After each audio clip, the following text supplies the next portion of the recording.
Hey guys, welcome back to this exciting playthrough of the first ROM hack I ever made, Legend of the Axem Rangers. Thanks for being here and helping me relive my youth from when I wrote this story. I had somebody comment on one of my other videos that that this was kind of like a fan fiction come to life, to which I responded, what is a ROM hack but a fan fiction with purpose? Oh yeah, this path doesn't do anything here. But anyway, good to see you guys. Thanks for being here. Malo, Thanks for keeping me apprised of your sandwich information. Peanut butter jelly and banana. It's quite the combination. Okay, here we go. We're on Yoshi's Island, fighting Yoshis. Like Zap alluded to during our last session. No, it wasn't during our last session, but it was a previous video of mine. Every ROM hack is legally obligated to have this one dragon enemy with sunglasses in it. So here we go. Just fulfilling that obligation right now.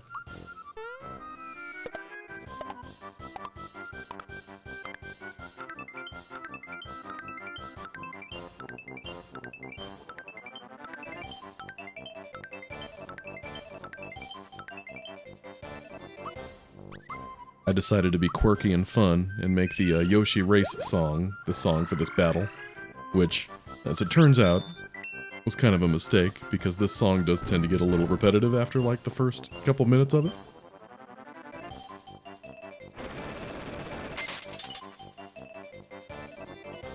Ow. Boshi has in fact seen better days. Poor guy.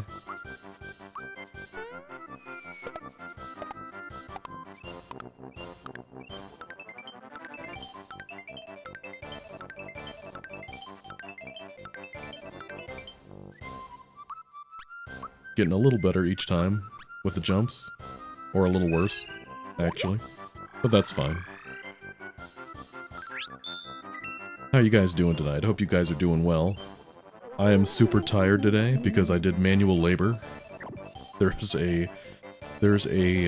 small hedge out in our backyard that I got rid of today, so I had to dig up a stump. It was a whole thing.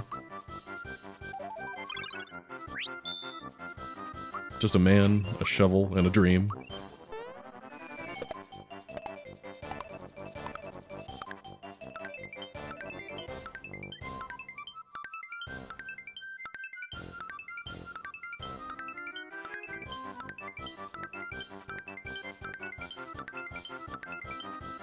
Nice.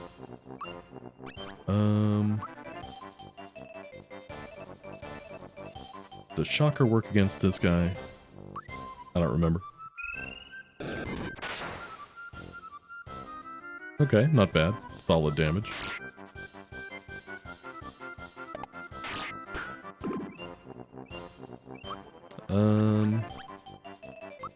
Let's help speed things up just a little bit. No, I did not have a saw, but I had some, what do you call them? Hedge trimmers. That's the one.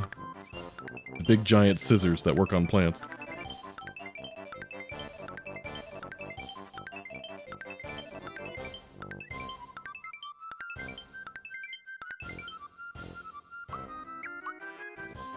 Okay, let's keep...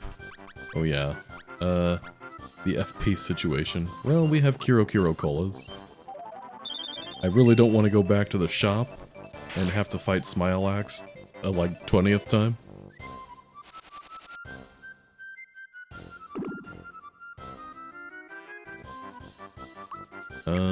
Okay. Yeah, let's keep you healed. Yeah, it was attempting to take the whole thing down. Let me tell you, that stump was deep, man. I had to dig deep for that one.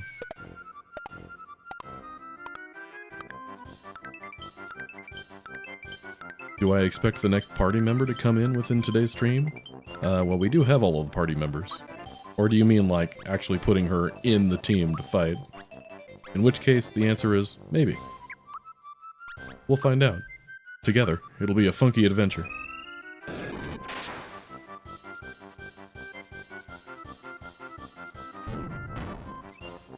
Just throwing rocks at me.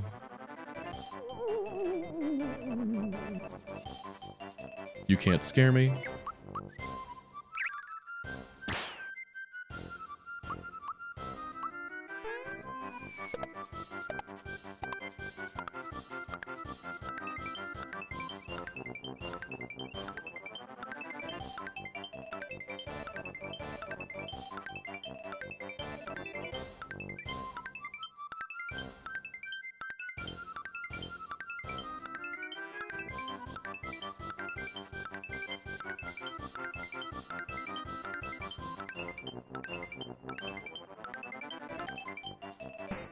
Nice.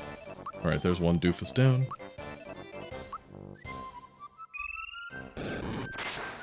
You fell asleep before last week's stream? Well, hard to blame you for that one.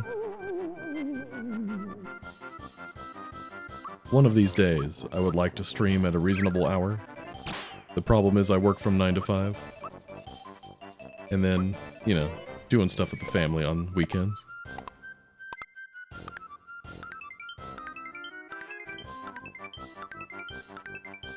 I'm not gonna leave my wife to fend for herself and change diapers on her own.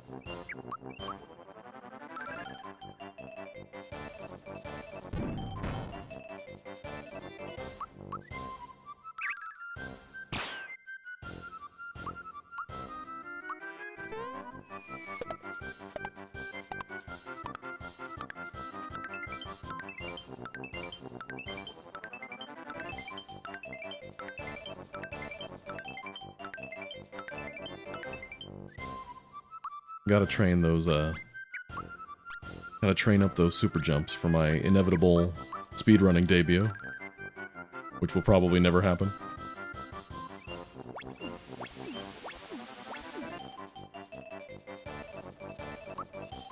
Yeah, time zones are fun.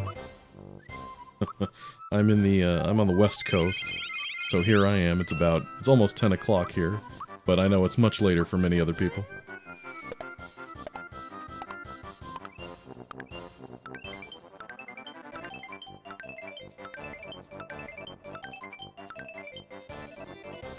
Yeah, that one could have gone a little bit better. That's fine.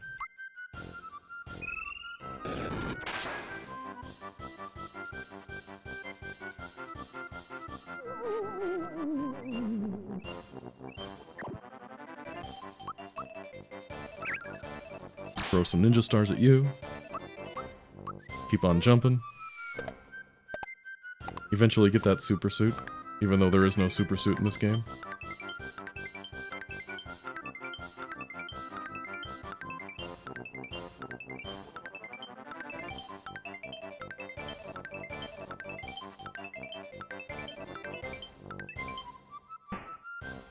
Alright, I lost count. I'm assuming that was good though, since the boss died. Alright, what looks good? Sure, we'll do that. Alright, pink nose group hug now, which is fantastic. That'll definitely come in handy.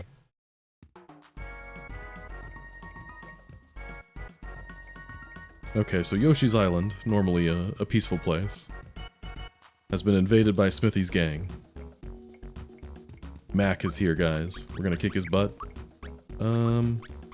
Let's have you replace Green. I need a healer. You can have the safety badge. Group hug is just too OP. Let's make sure we save.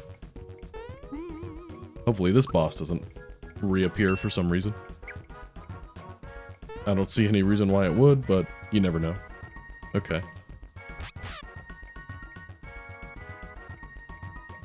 That's right, it's canon now that the Axem Rangers can speak Yoshi.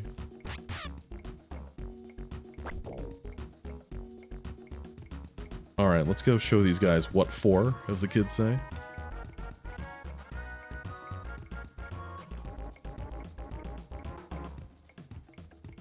And here we are, it's Mac, except he's blue. Because it's, like, different than the original Mac? I don't know. Don't think too hard about it, guys.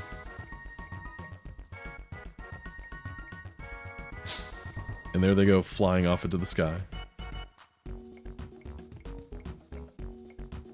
Oh, nice, Malo. You picked up a guitar? I do not play the guitar, but I do play the trumpet. I played the trumpet starting back in 5th grade, and I kept with it all throughout high school.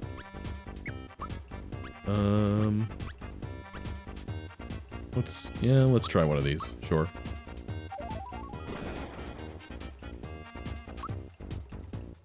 I think this version of Mac does that thing where he'll jump up off screen if he still has bodyguards alive. So let's do as much damage as we can to him while we can. Who are those Axem Ranger looking guys? Those are the Axer Squad. Yellow's old crew of dudes. I don't suppose any of you are vulnerable to sleep, are you?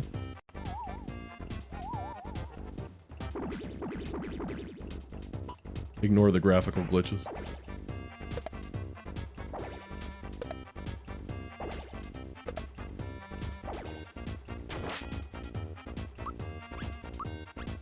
Let's make sure Red, our primary damage dealer, gets the oomph that he needs.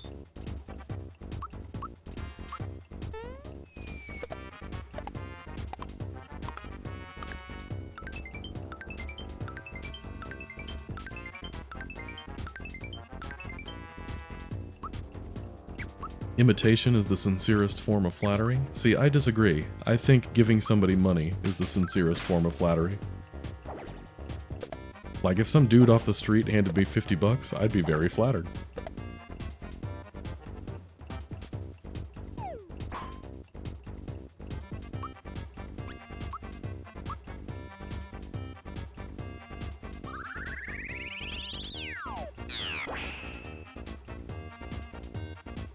So Yellow ditched his old team and joined Red? Not exactly. It's not that Yellow ditched his old team, it's that he got kicked out. So the lore of this hack is that Yellow is the one that built the blade, and when he built the blade, the rest of his team was like, hey, this is cool, we'll take it, we don't need you anymore, and kicked him out. So now Yellow wants revenge against them, and to get his ship back.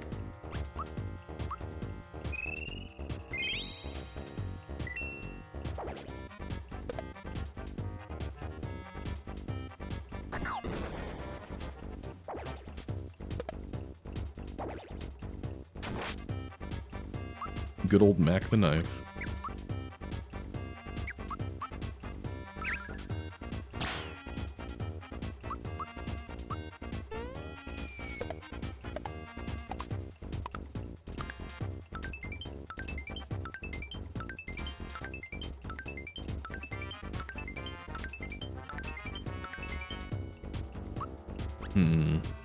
I get the bad feeling that Mac's about to jump to the ceiling pretty soon here, but I don't really have anything I can use against him to stop that. Oh well, I'll just slap him.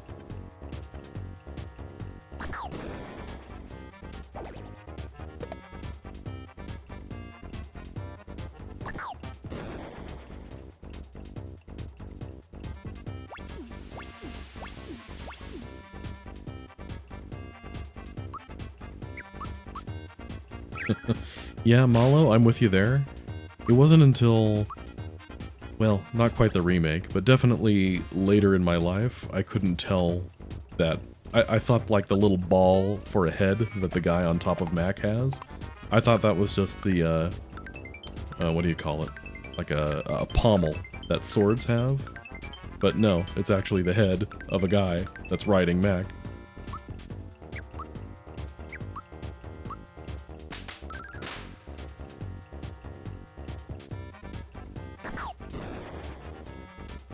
I do appreciate that the remake makes that pretty clear, though. With Mac's death animation, the little dude falls off.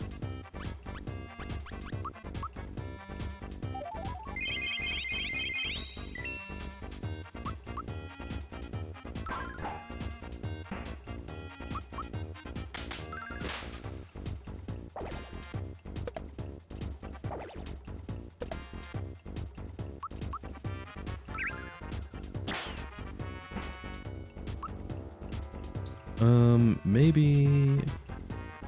yeah, let's sneak an extra turn out of this. Let's make black the one that does it, so it's mid my turn. There we go. Perfect.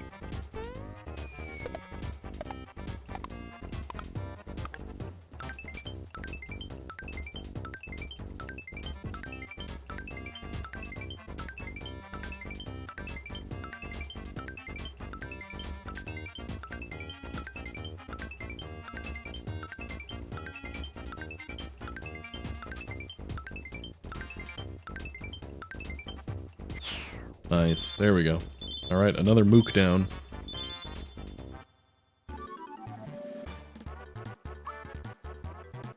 We're killing it, guys.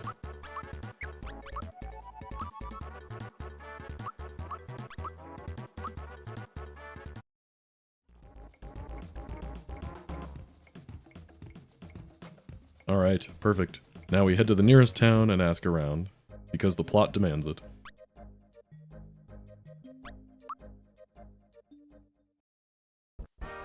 We finally get a break. Going to Rose Town. Okay. We got nice and healed after that, so we should be okay.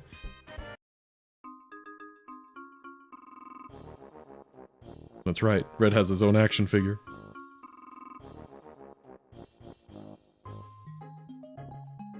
Maybe it would have made more sense to get rid of this scene, but I don't know.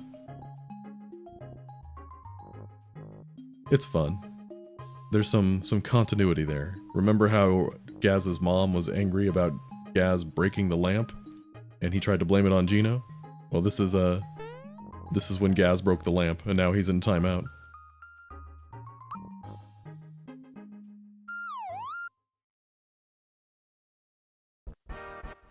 And this inn lets you stay for free, even though there's no real plot reason for that. I didn't feel like editing the event where you have to add in, you know, this is how much it costs. Let's see if you have enough coins in your inventory. It sounded like a lot of work. It was just easier to make it free.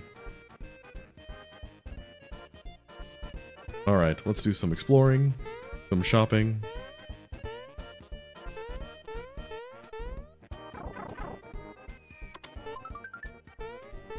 Oh yeah, I remember this. There's a game-breaking glitch where after you get this chest right here, if you try to come into this house through the chimney again, your game will crash. So don't do that. Okay.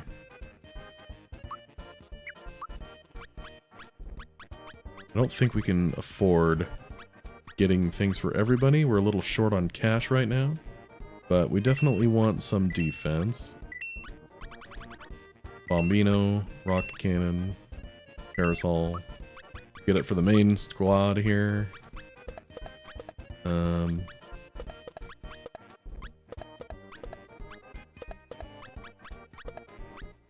We'll come back for the rest of you at some point, I'm sure. I guess I do still have some stuff lying around, but I don't think anything here is worth that much. Maybe the masher. The tux, the overalls, the suit. Yeah, I can just get rid of all of this, who cares? Okay, let's get some items, make sure we're well stocked there. Okay, I guess I do have some money left over now. Cool.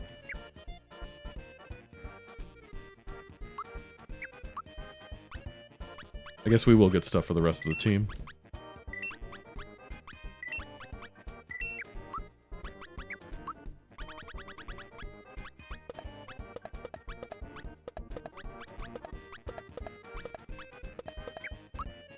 Okay, there we go. Yeah, that's good enough, right? Life shrooms, mushrooms. I'm sure we'll be fine.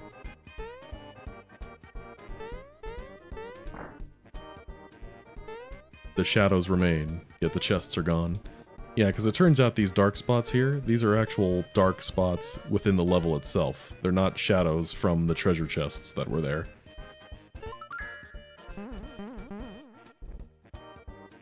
Even in my ROM hacks, I give you guys fun facts about the game.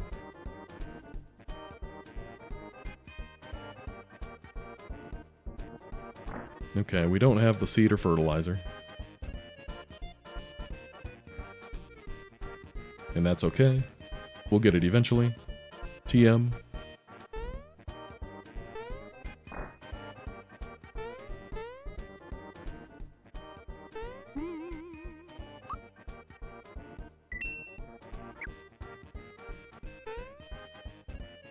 Okay, even though the game doesn't really do a good job of telling you this, staying at the inn that one time is what advances the plot and lets you go to Choco Lake. No, it's not just Brown Tadpole Pond. Shut up.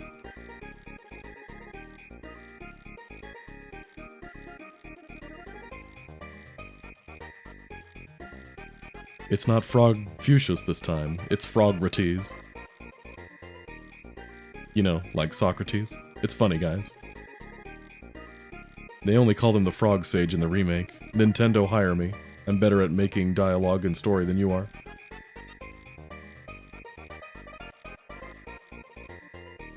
Squishy Cannon, thanks for coming in. Hi to you too.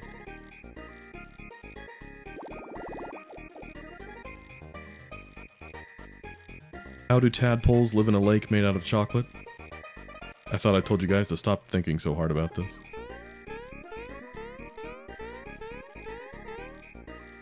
Alright, there's our blue frog friend.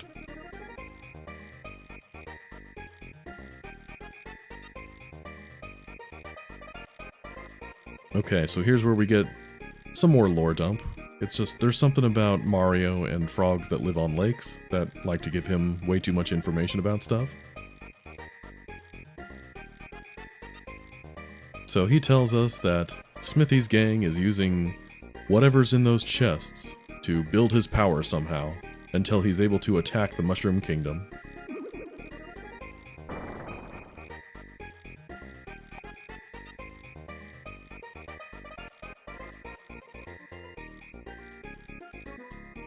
Alright, now we gotta get going east toward Cocoa Mountain.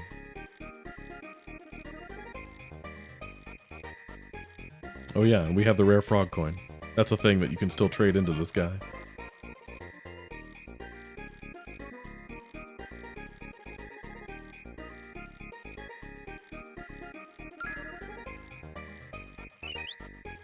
Nice. Okay.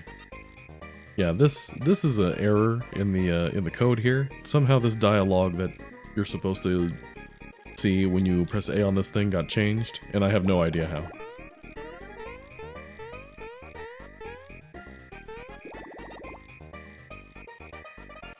What do I think of Super Mario Bros. Z? Is that the animation thing from back in the day where it was stuff like, well, I think the Axem Rangers were part of that, where it was like Mario doing Dragon Ball Z style fighting with a bunch of other different characters and stuff? I think that's what that was. Yeah, that's what that was.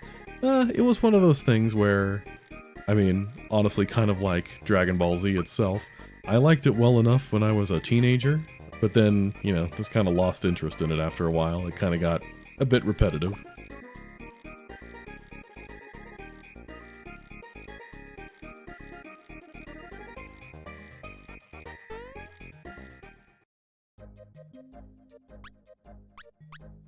Okay, here at Midas River, you can't do the normal river course where you're going down the waterfall and whatnot.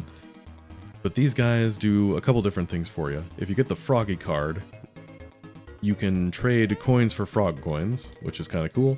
And then this guy... what's this guy do again? Frog coin exchange. No, this is the frog coin guy. The other guy, I think he just has some rare items for sale.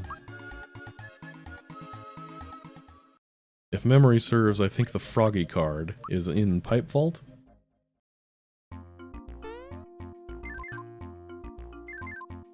We don't really need the mushroom right now. What is this mod about? So the idea was this is supposed to be the Axem Rangers origin story. This is a hack I made when I was a teenager, so it's a bit rough around the edges. The tools that we had to mod this game, to mod Super Mario RPG back in the day, were not as robust as they are now, so it's kind of bug-ridden. Not as good as it could be if I were to make it nowadays, but, you know, it was one of the most extensive hacks of the day, back in the day.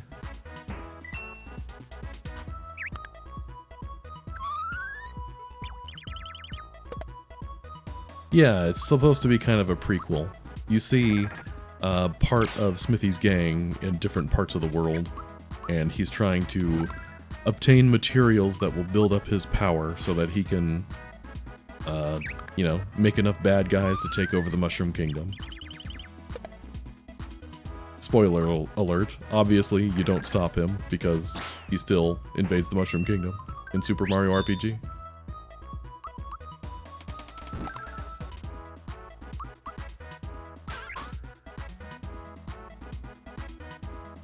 Do a little dance.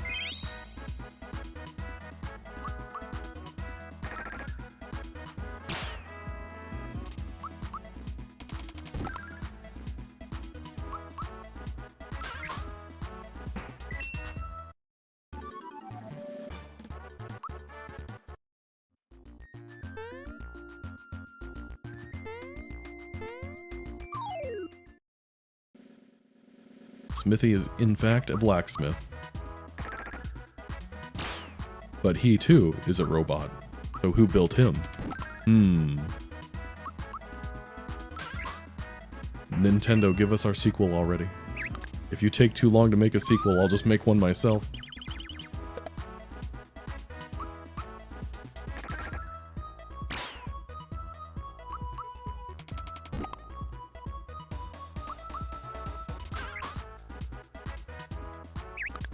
Maybe I can add that to my ever-growing list of projects. Super Mario RPG 2.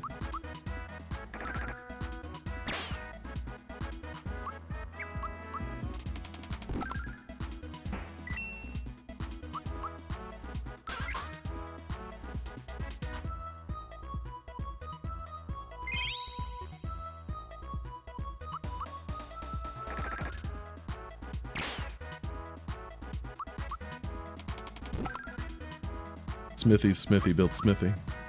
Don't you mean Smithy's Smithy smithed Smithy?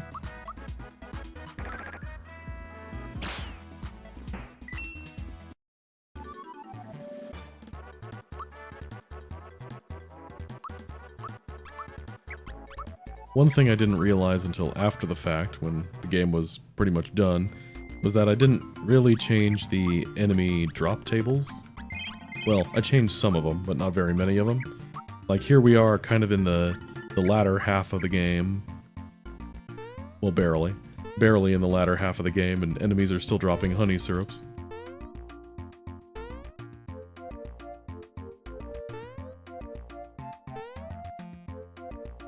Alright, me. You can do this. My worst enemy, platforming. Ugh.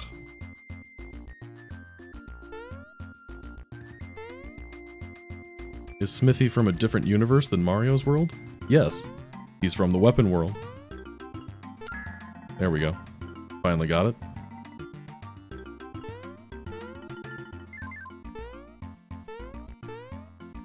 These coins are still so weird to grab. Their hitboxes make no sense. Whatever. Let's fight some thieves. Some hoodlums. Man, even back then I was really good at naming enemies.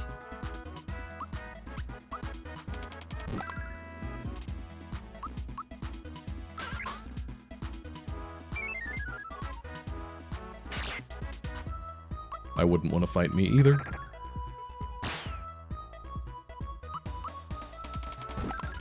Where are their axes? The axes are the last weapons they get in the game. They're their strongest weapons. You don't get those until much later, though.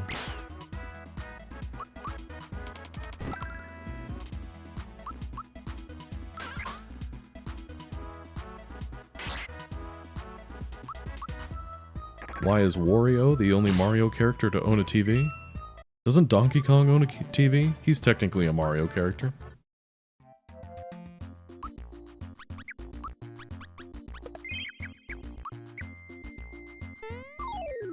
And the obvious answer is because Wario is the only one with money.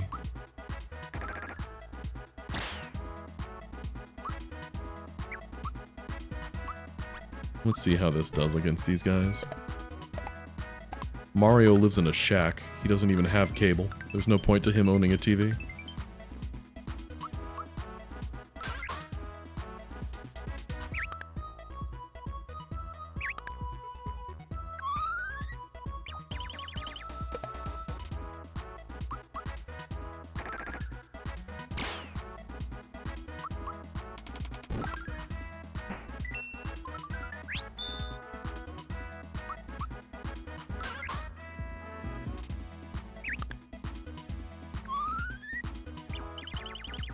I wonder if TV would be super boring for Mario.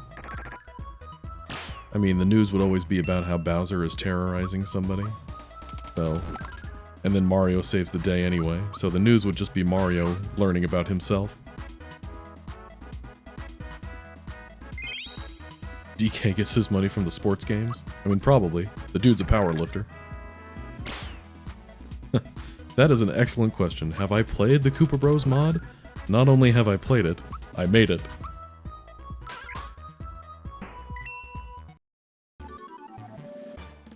So I guess technically I've played through it multiple times back when I was testing it.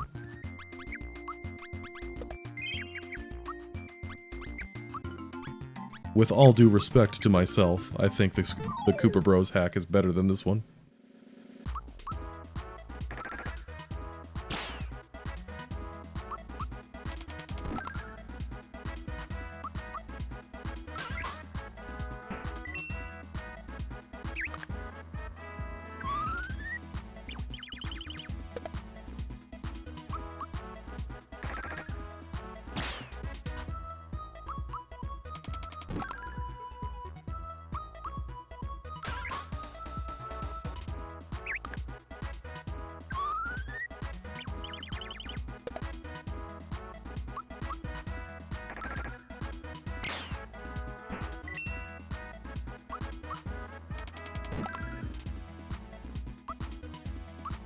DK is probably rich from his mining career.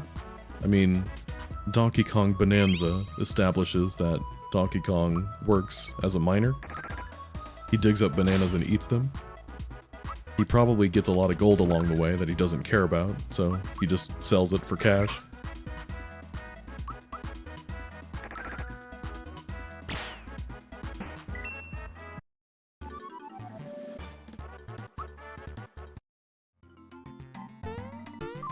A question, who wins, fiction or reality?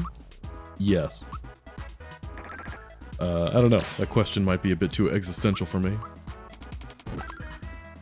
You do in fact need reality to make fiction, but then in fiction, you can do whatever you want to. You could make a fictional story about how fiction beats reality. Top 10 questions science still can't answer.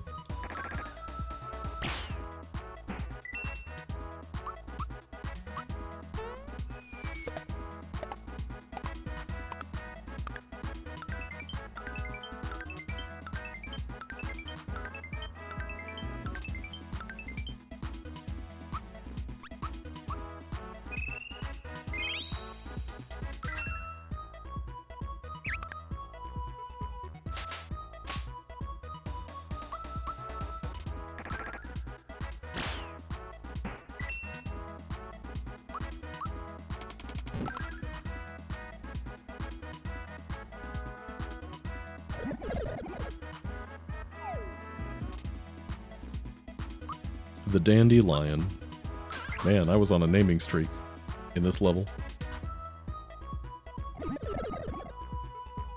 Stop putting me to sleep. That's more like it.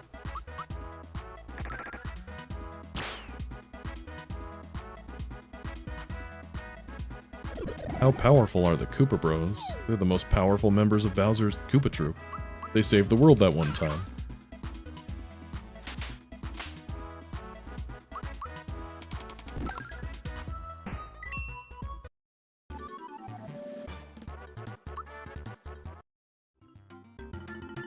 Alright. We want to keep fighting this guy. I mean, it's hardly giving us any experience, honestly.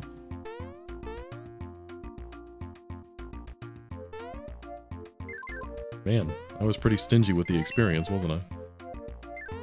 Let's get some of the coins over here. Because that is one thing we'll miss out on if we don't fight anything. Might as well get this mushroom too.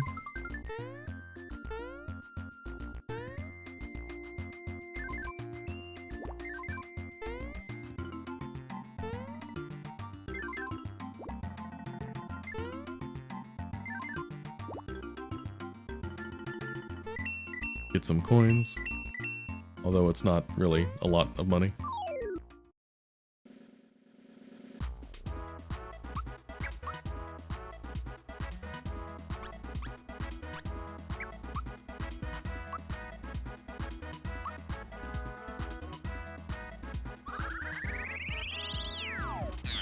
Where did the chocolate inspiration come from? Came from Mario Kart 64, actually. Cocoa Mountain.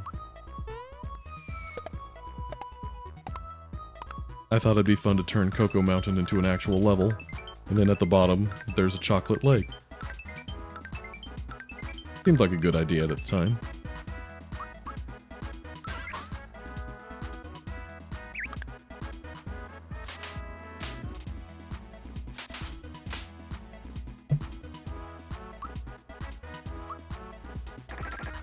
And I guess that's true. Super Mario World does have chocolate.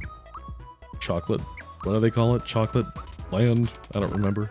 I know it's the world right before Bowser's underground area, the Valley of Bowser, but I don't remember what it's called. Chocolate Lake? No.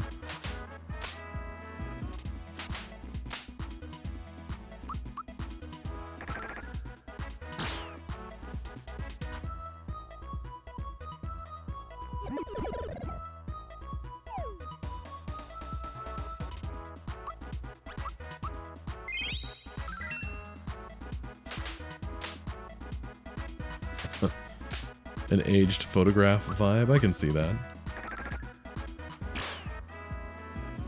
Ah, it is Chocolate Island. I knew I could count on you, Zap. Thanks for coming in.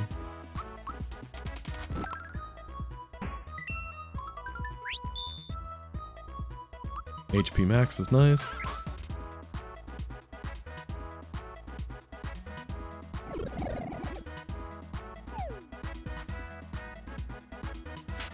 That little column of pollen, or whatever it's supposed to be, that happens when they use pollen nap. That's just another example of graphics gone wrong in this game. Like I've said before, just editing stuff in this game back in the old days when the editing tools were not as great as they used to be, or as they are now. You would edit one thing, and then other things would somehow get changed. That pollen is a great example. I never actually edited that, but as you can see, it looks funky.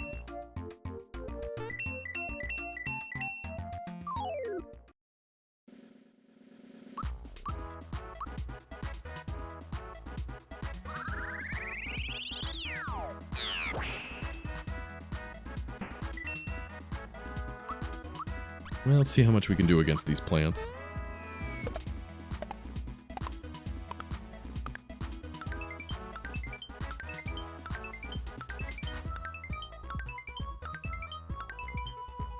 Okay, some moderate damage.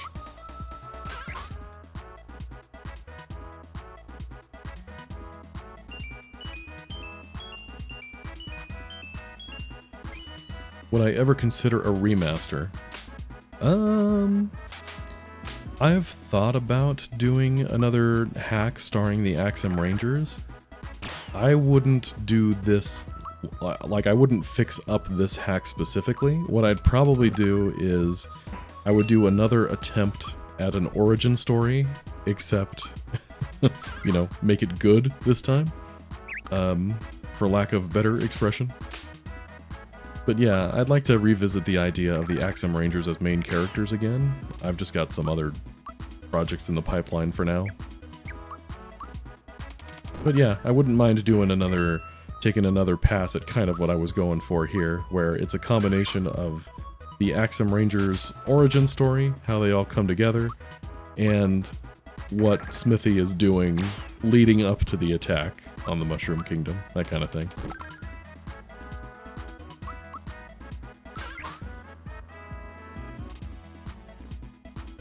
I have a question for you good people in chat tonight, and anybody who watches this out on YouTube land, watches the VOD later on. What makes you guys watch streams on YouTube instead of Twitch? Or do you watch in both places and it's just, you know, whoever you like on either platform is who you watch?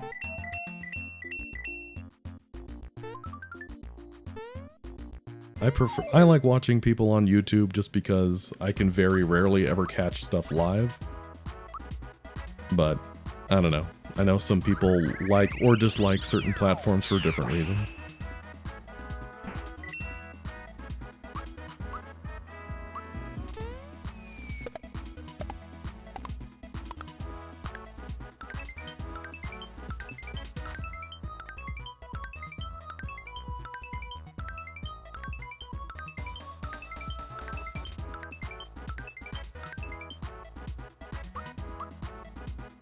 Yeah, you'll find anything on YouTube, that's true.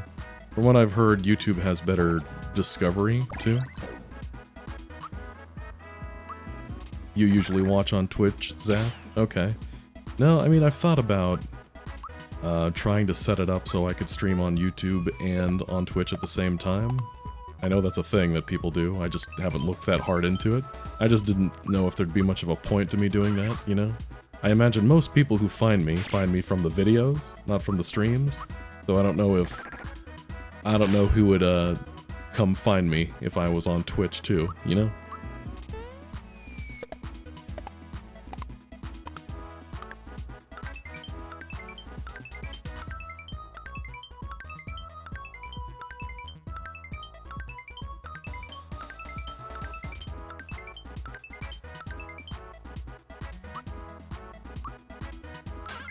Twitch requires you to go onto another platform and very likely forget a stream is happening. While on YouTube you don't have to go onto another platform. Yeah, I could see YouTube being easier for some people just because they're more used to it. It makes sense.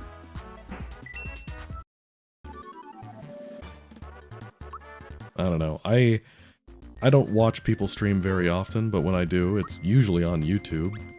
I guess. I don't know. I don't know if Twitch really has any benefits for viewers more so than YouTube does. Let's make sure we're healed up for this fight. Oops. And besides, like I've said before, I don't like the live only aspect of Twitch, where if you miss it, you just don't get to see it. I like that YouTube saves the VOD automatically.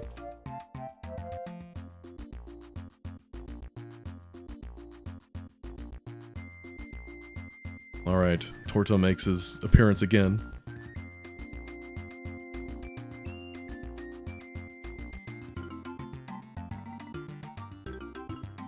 Would I make a Cult of Lamb mod?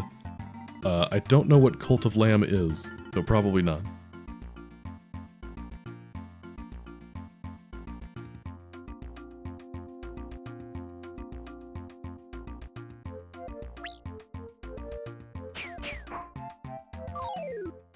Alright, now we got this full squad here. A couple Fire Bros and Jinx. And everyone's favorite Koopa Captain. Let's make sure we're beefed up for this fight.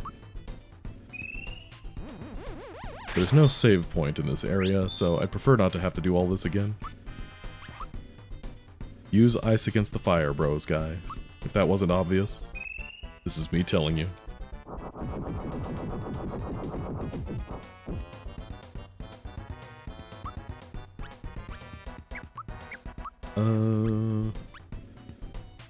Okay. That's... well... yeah, that's probably fine.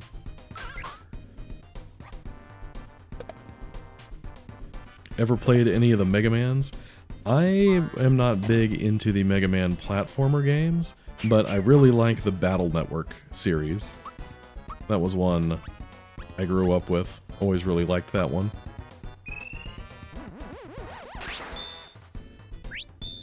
It was kind of like Pokemon, but instead of collecting Pokemon, you were collecting battle chips.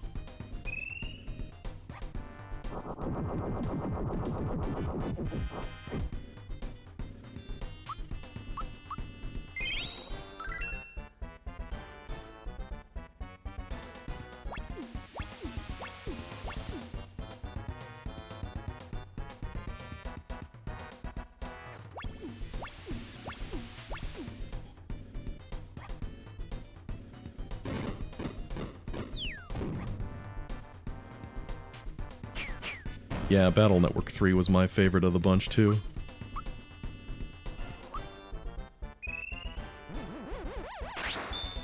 The first one was the first one. It was the first one in a series, and you kind of expect that one to be rough around the edges. Then the second one was just broken in many ways, but it was still fun. And then the third one felt like they really just perfected it. And then the fourth one came out, and we all thought, what on earth happened there? And then the fifth one came out, and we said, okay, this is good, we'll take this one. And it felt like 6 was the one that kind of perfected the combat aspect of things, but even then, I don't know. I think 2 and 3 were more fun because of just how broken they could be when you knew what you were doing.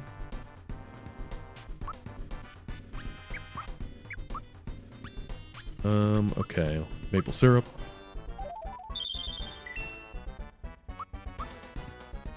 Why do the Axem Rangers have spikes on their heads? For the edge factor, obviously.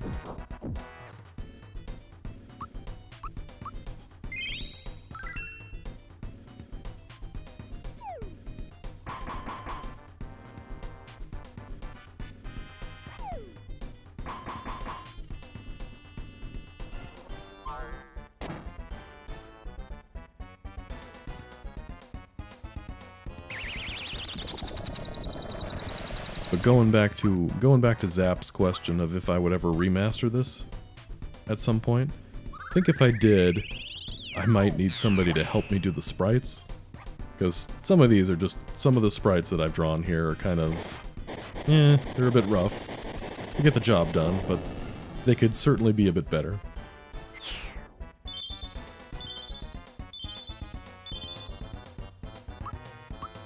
Alright, one bro down, one bro to go.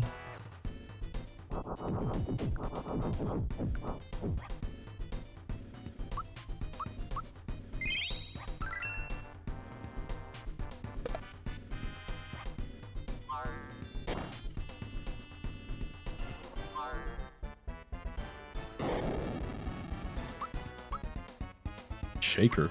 Calm down, dude.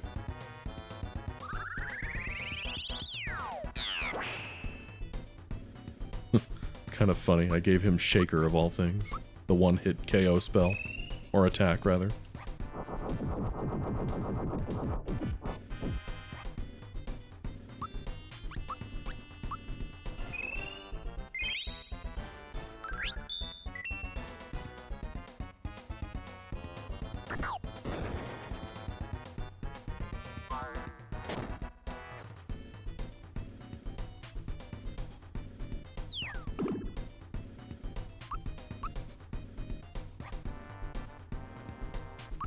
GameCube.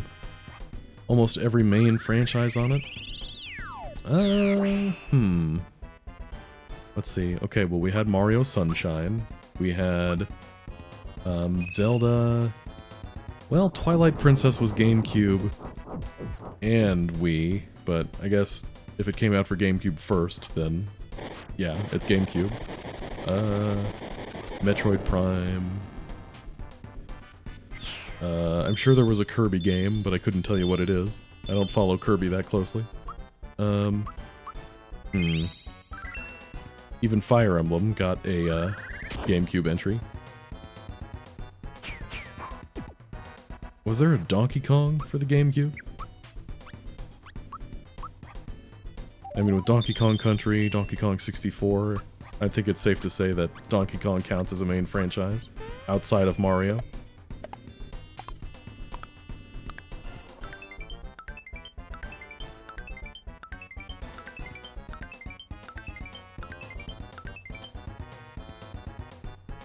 Kirby Air Ride? Oh, okay. That's so funny to me that they're...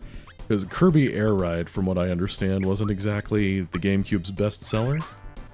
But now here, Sakurai is like, no guys, I swear this game is good, and I'm making it again, and you're going to buy it this time.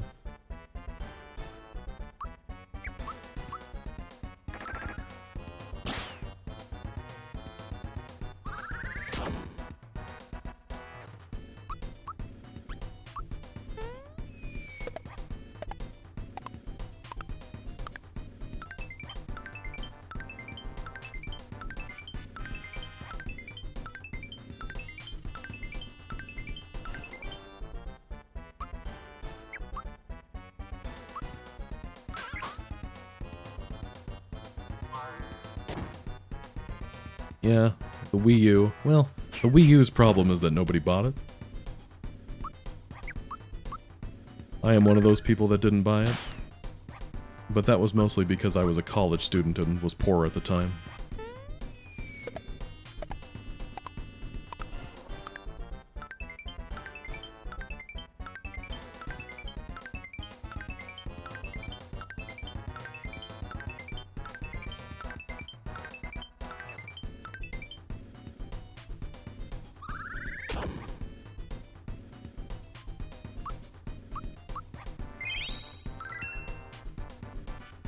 Yeah, Pikmin is a bit of a gray area, I think, in terms of franchise status. I don't know if it counts as a mainline entry or not. I mean, at this point they've made 4 of them, so maybe it does. And they've made them for every console since its debut, so, I don't know. But Pikmin's fun, darn it.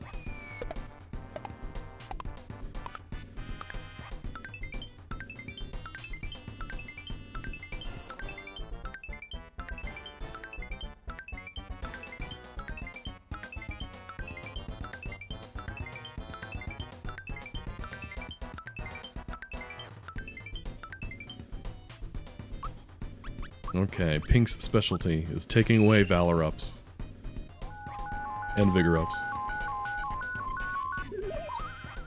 I think that still works, even when it does that.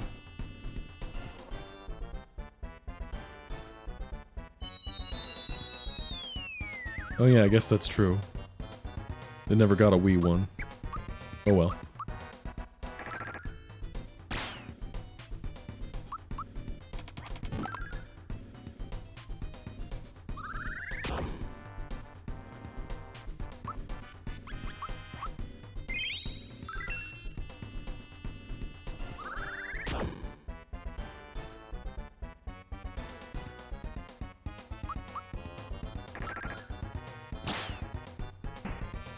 Okay, now it's just the man himself, the captain.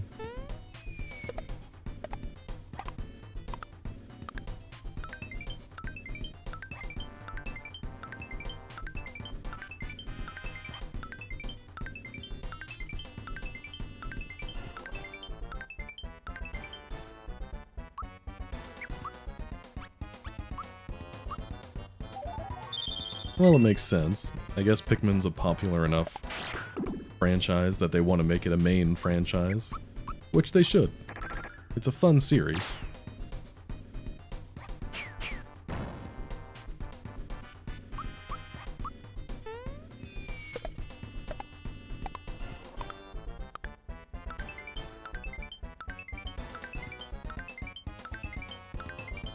Now I'm curious, Malo, what's your issue with 4? I know that's kind of the general reception among the fan base, is a lot of the die-hard fans, as it were, don't like 4, but I'm curious what your opinion is on that.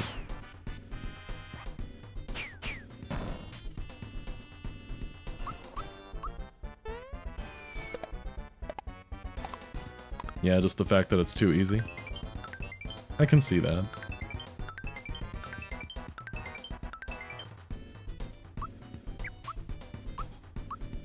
I really liked 2. I guess 2 is my favorite of the bunch, I think. I think that's safe to say.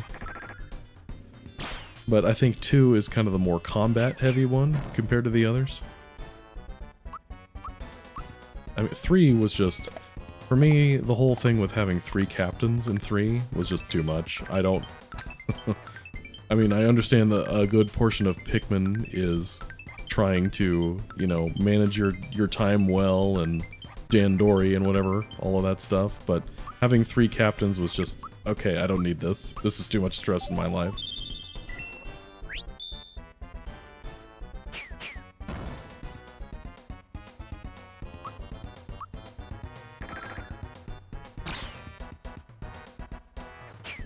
But I feel like I did like 4 just for its exploration aspect. And, you know, the little Dandori challenges and all that kind of stuff, I think it adds to it, where it's a healthy mix of just explore, figure your way out, or figure a way around everything, get the lay of the land, and then the challenges where, okay, here's the map, here's a territory, go make something happen. It's a good mix of just exploring and also trying to test yourself.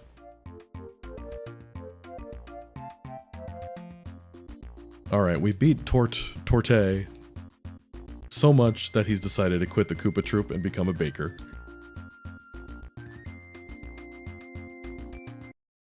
And I'm not joking, that is in fact the lore. Yeah, so, here, we're gonna save, of course. I thought I made a shortcut out of here a little ways ahead, but maybe not.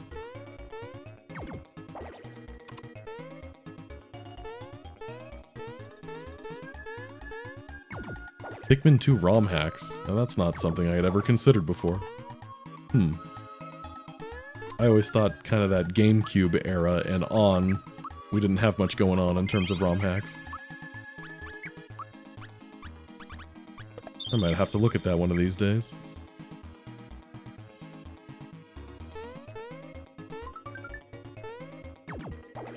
Yeah, 2 had product placement, but it had it in a way that it made sense. It was part of, you know, the fact that this planet that you're on is apparently Earth.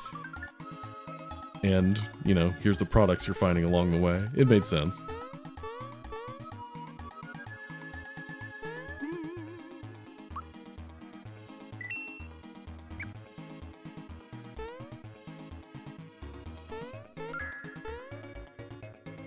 Alright, some killer dogs. Watch out for the killer dogs.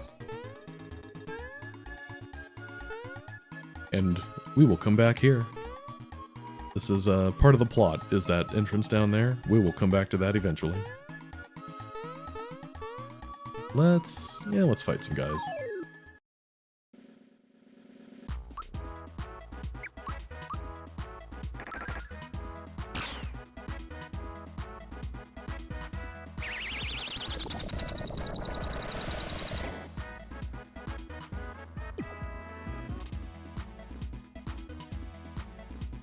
Pikmin 251, huh?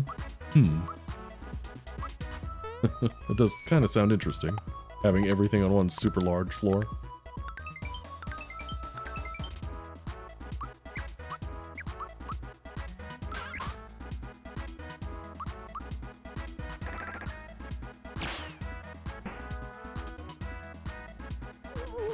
Mr. President is a Pikmin character. I like how they kind of sort of rebooted the series with 4, although nobody really seems to know for sure what the continuity of the Pikmin franchise is. But I'm predicting that's how Pikmin 5 ends, is Louis kills the president.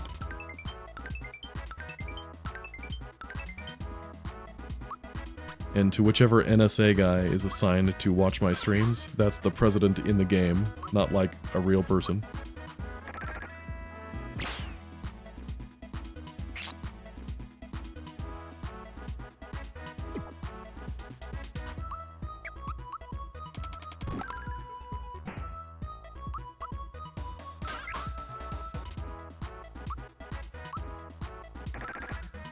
Pikmin 1 squared, huh? Okay. Boy, Louis. Even at a young age, he was getting into trouble.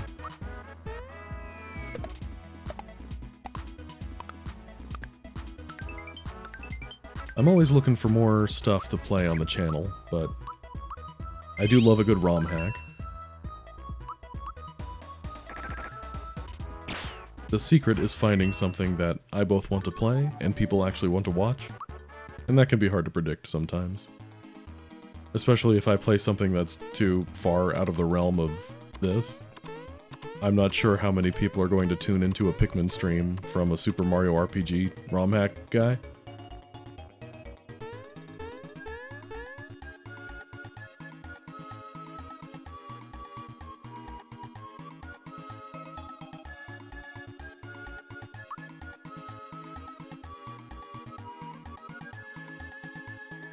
And the Underkoopa makes a surprise reappearance, where he helps us climb the cliff with magic.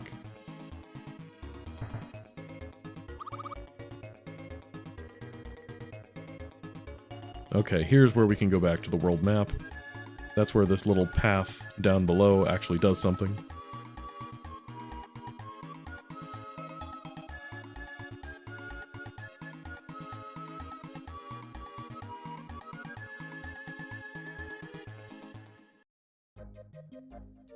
Okay, let's go back to Rosetown and we can save and whatnot.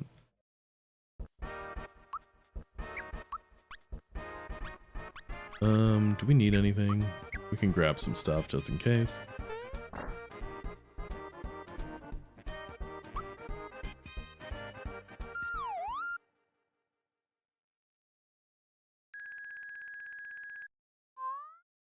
Pikmin's one of those games where speedrunners make me feel bad about myself. Here I was impressed I could beat Pikmin 1 in like 13, 14 days, something like that. And speedrunners are like, yeah, I can beat it in 5. Like it's hard?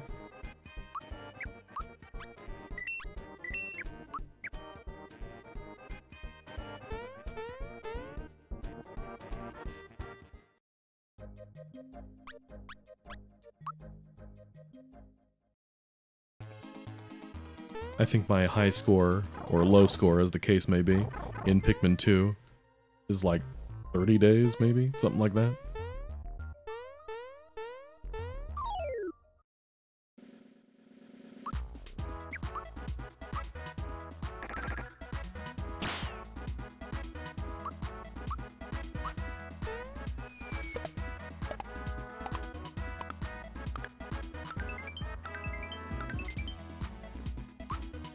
Man, I really need something that can attack all.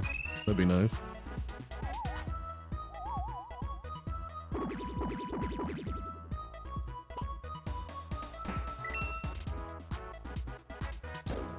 Ratatouille? No, these are non-copyright infringing Ratatouilles. Don't be ridiculous.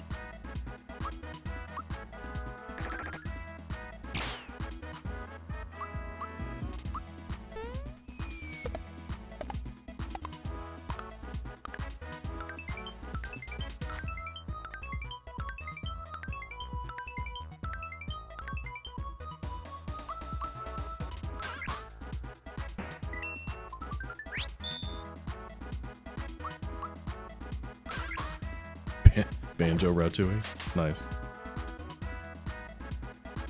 Hey, McSwag. Glad you could make it. The Purple Ranger, that's Black on his deathbed. Hey look, he got better.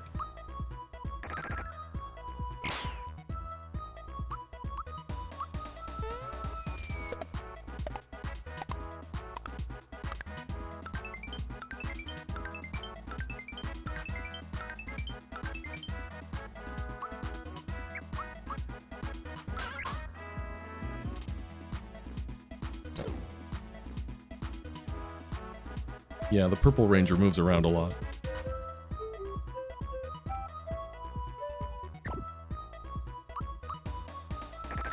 Bickman 269, huh? Interesting. How do these people come up with these names?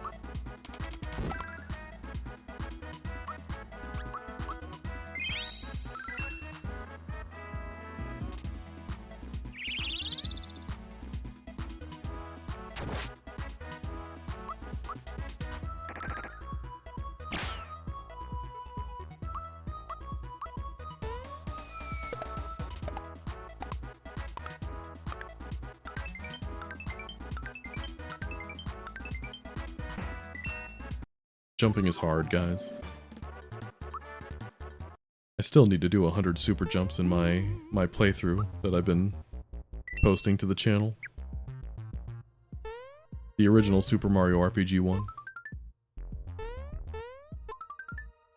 Why don't those chests have anything in them? Yes.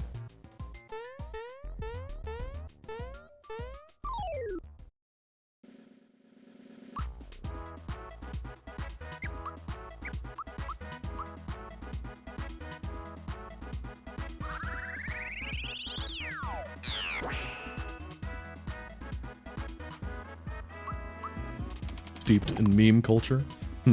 Interesting. Including memes and hacks, that's one of those things that can either go really well or really poorly, depending on the target audience.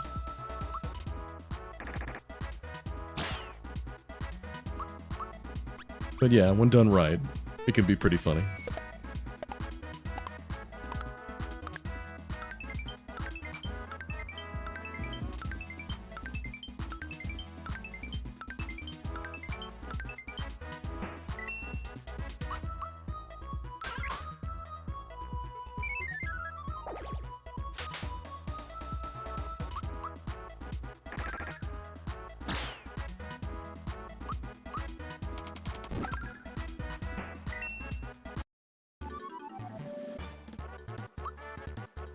This ROM hack is definitely backwards. The level where you go to the sewer and clear out the rats, that's supposed to be like a first level type thing.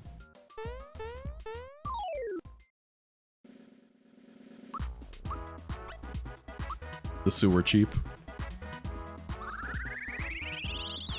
You can tell that they're sewer cheaps because their mohawks are purple. It's just the science of living in a sewer.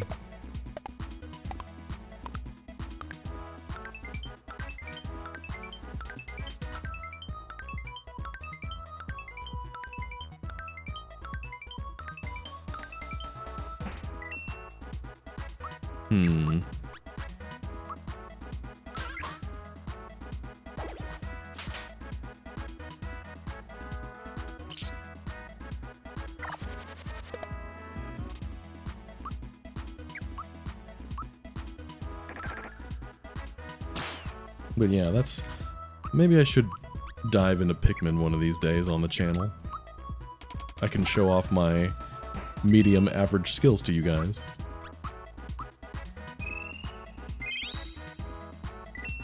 I don't know. But I'm always open to ideas of what you guys want to see. I mean, that's what this is all about. This is why I stream, is I want to find that healthy balance of stuff. Stuff that I want to play, and stuff you guys actually want to see. So, you know, if you have any recommendations for something I should check out, I'm all ears.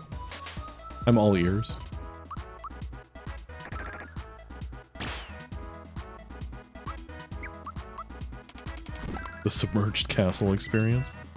Yeah, if you hang around in the sewer long enough in this game, a giant water wraith comes down and tries to kill you. It's a good time.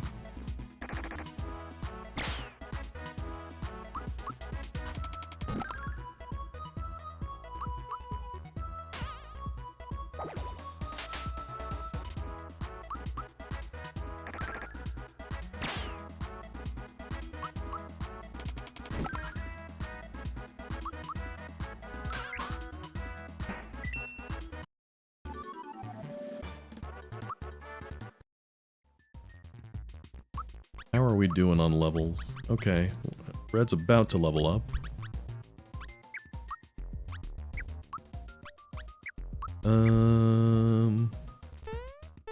Yeah, we're probably fine.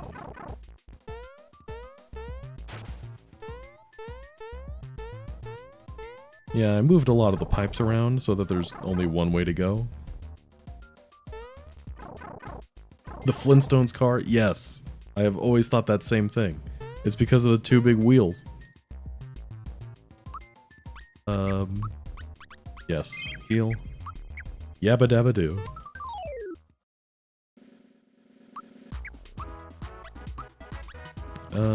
Wait, I made this guy immune to jump again, didn't I? That sounds like something I would do.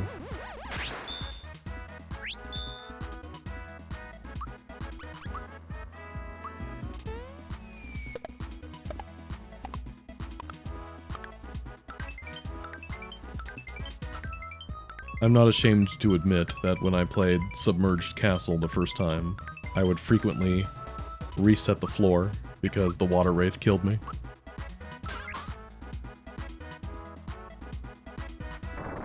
I feel like most enemies in Pikmin games in general have some mechanism that keeps them from killing too many Pikmin all at once. You know, they'll kill like 5 or even a little bit more than that of your Pikmin at once and then stop with the attack, but not the water wraith. It can just kind of crush your entire team.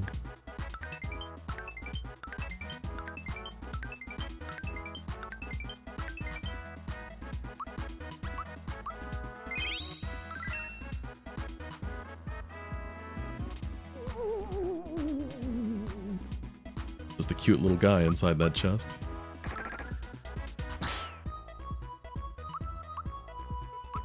You know what I find odd is that I stream pretty darn late at night.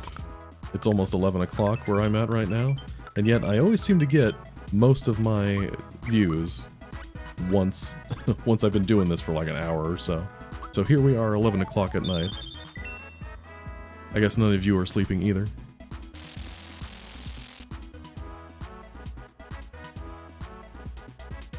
The insomniacs are always welcome in my stream.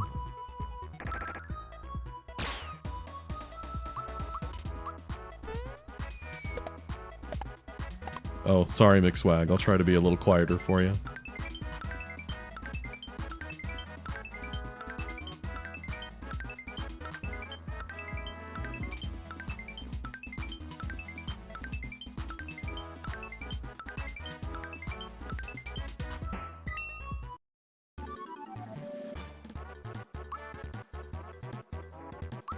Nice. Another level up for me. Oh yeah, those stupid frogs were the bane of my existence in Pikmin 1. Everything in Pikmin 1 just had so much HP. I'm glad that they fixed that in later editions.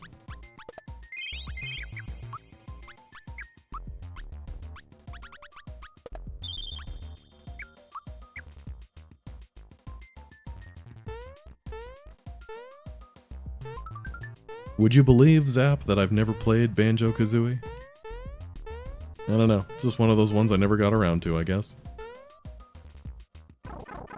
Maybe that would make for an interesting playthrough on the channel. A millennial plays Banjo-Kazooie blind for the first time.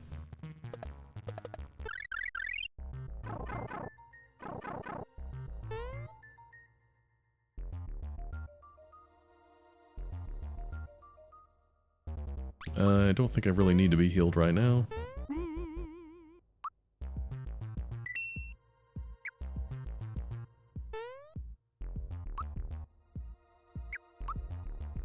Yeah, I guess we're good to go here. Hey Bob, thanks for coming in. Okay, so you can see up there appears to be something. There's that, one of those piranha plant pot things, and a ledge. So that was going to be something, but I didn't end up getting what I wanted to go there to work. So that's not anything for any of you who've wondered that for however many years. Hey Tech Mage, glad you could make it.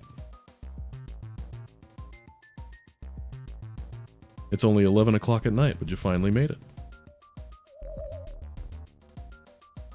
But no, there are some games out there like Banjo-Kazooie that are cult classics that I've wanted to try at some point, like that.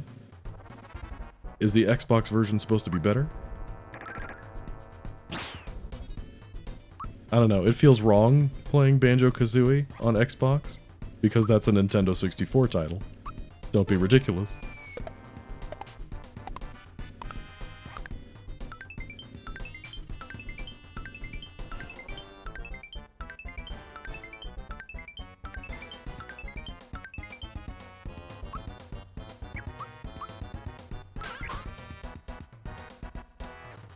Cozy Saturday night stream. That's what we're all about here.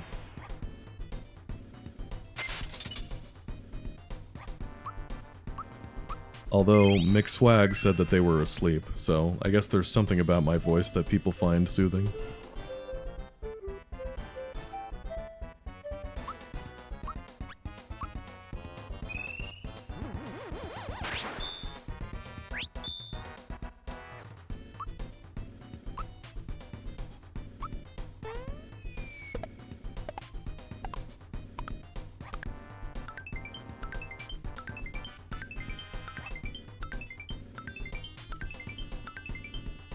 My voice is notoriously charming. I'll take it.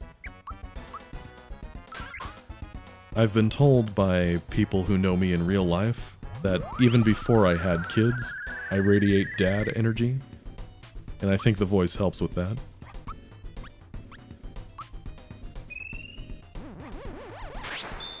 Calming, not charming. Okay, well I read what I want to read, okay?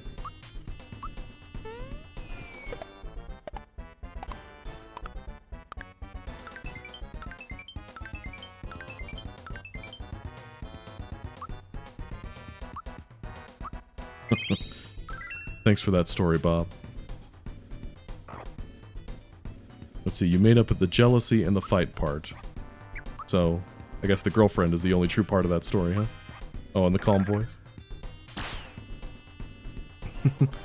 Yes, Canarus, thanks for the out-of-context comment, but good to see you nonetheless.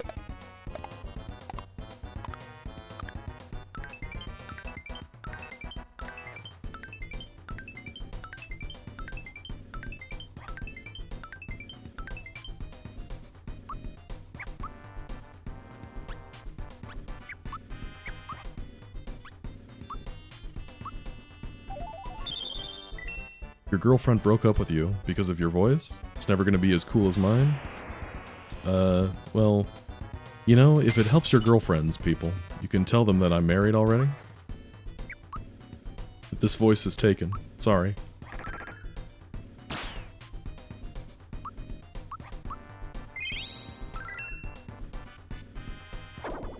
Mixwag is in fact a notorious sleep typer.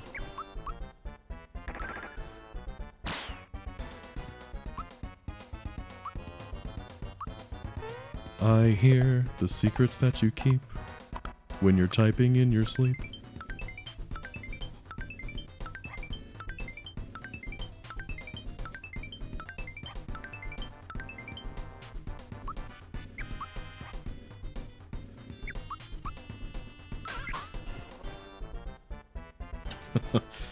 Okay, so in Tech Mage's fanfiction that he's writing about me, I'm still single, apparently.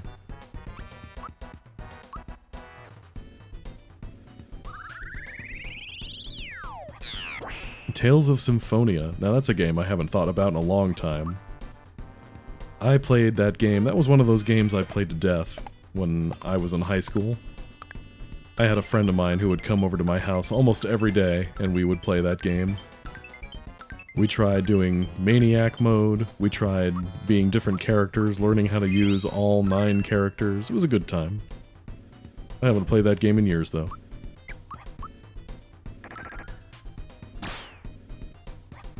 I once heard somebody describe Tales of Symphonia as the one Tales game that they made that was accidentally good. So I bought Tales of Symphonia 2 for the Wii when that came out, and as it turns out, yeah, they were right. The first Tales of Symphonia was great, and then the second one was kinda... What happened here? How did we screw this up, guys?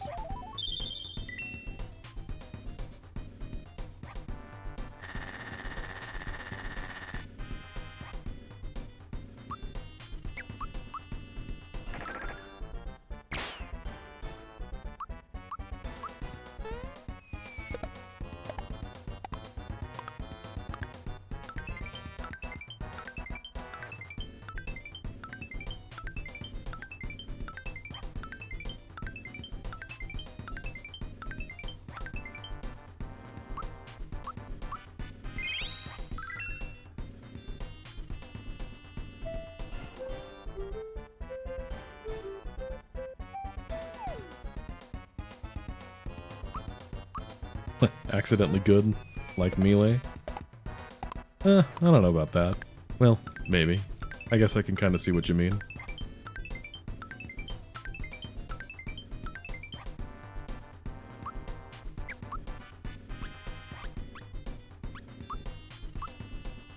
Have I given up hope on a true sequel to Super Mario RPG? I don't know. I don't know if I've given up on that or not.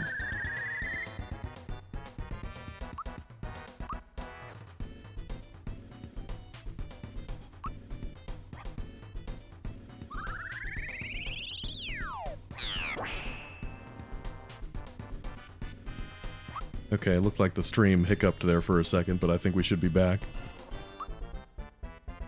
But anyway, have I given up hope on a true sequel to Super Mario RPG? I don't know about giving up, but I never thought they would really do anything with it after they did the first one, but then they made the remake. So, you never know. There could be a sequel at some point, but I'm also not really expecting it.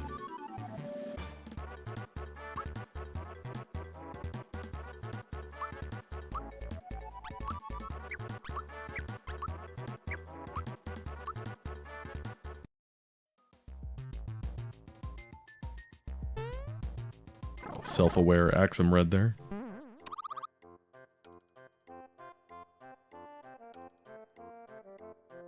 Okay, this is back before Raz and Rainey got married.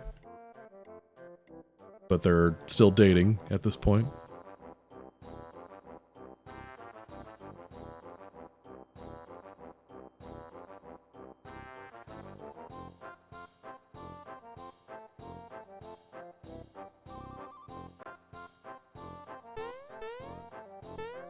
Man, Shrek 5. I never thought I'd see the day.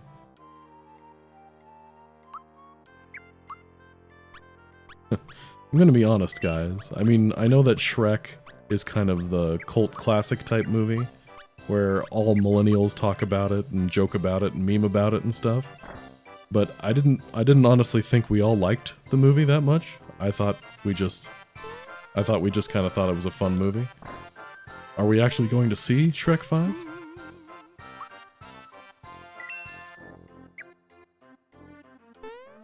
Yeah, Malo, my stream kind of hiccuped up?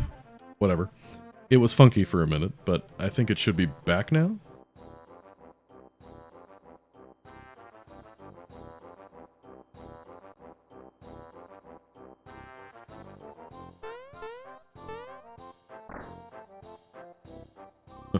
Okay, we love Shrek, fair enough. I mean, the first one was good, but it's one of those movies where, did the sequels really need to happen? I don't know.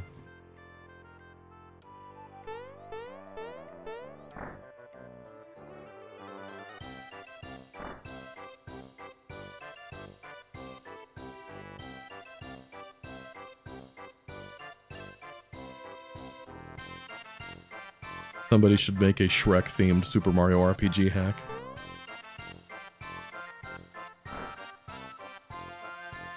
I mean, I won't do that, but somebody should.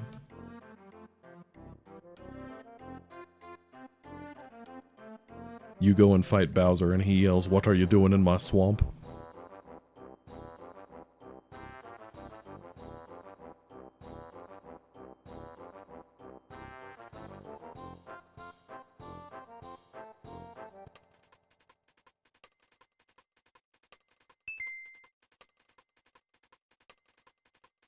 Shrek 1 is like Shakespeare in that I don't like it being forced to watch in a lot of school.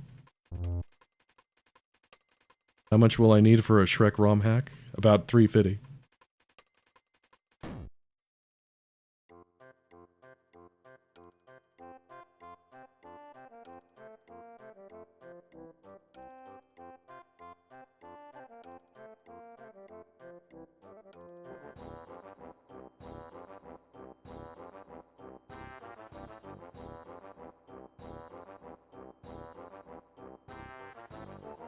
Smithy is obviously Lord Farquaad.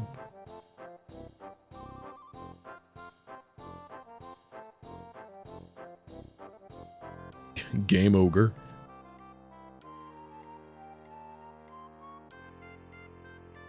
Maybe I can make a video about that as like an April Fool's prank or something. Coming soon. Super Shrek RPG. We're into ogre time.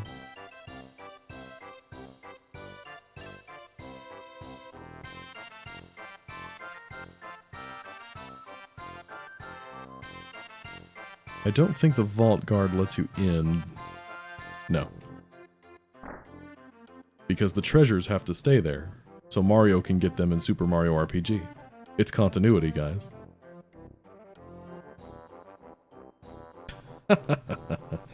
Okay, Tech Mage. You came to play here. I can appreciate that. Thanks for the tree fitty.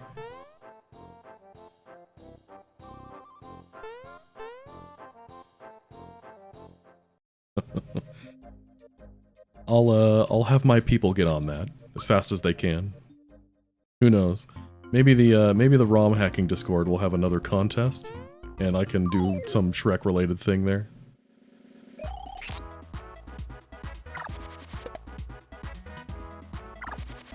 If I can just get somebody to make the sprites, I could take care of the rest.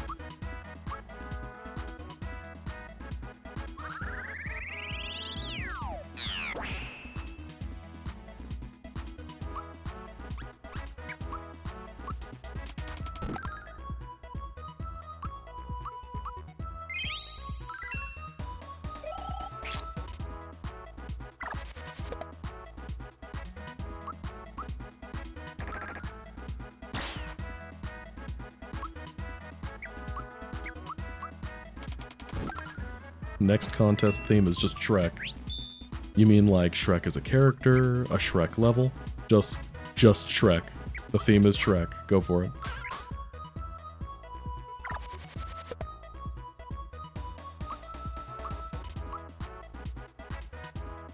Oh yeah, I forgot to shop at the shop, didn't I? No wait, I did shop at the shop. It just didn't have any equipment.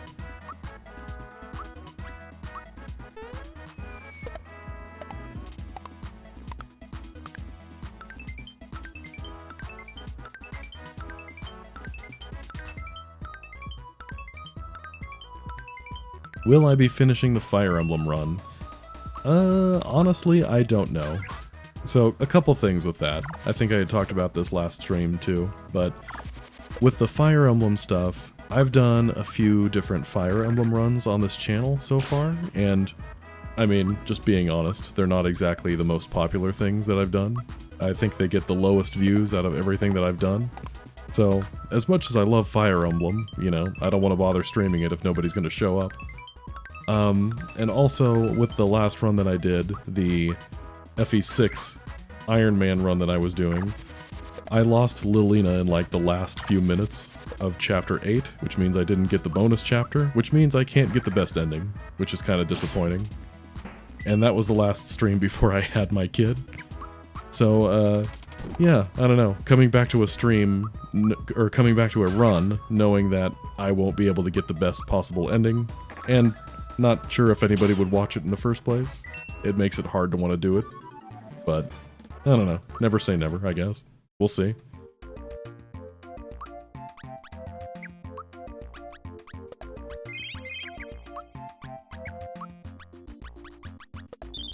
Although, to be fair, I don't know if that particular run had such a low view count just because it was Fire Emblem, or because that's the one that I was doing late night on Wednesdays. I mean, who's up at midnight on Wednesdays?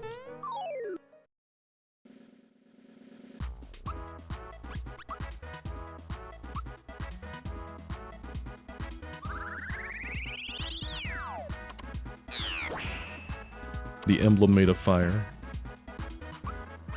Insert that one meme from Fantastic Four. Say that again? Okay, thanks for the $2, McSwag. Appreciate it. The Shrek Fund. Okay, we're up to $5.50 for the Shrek Fund. We're getting there. Should I have a Kickstarter for this?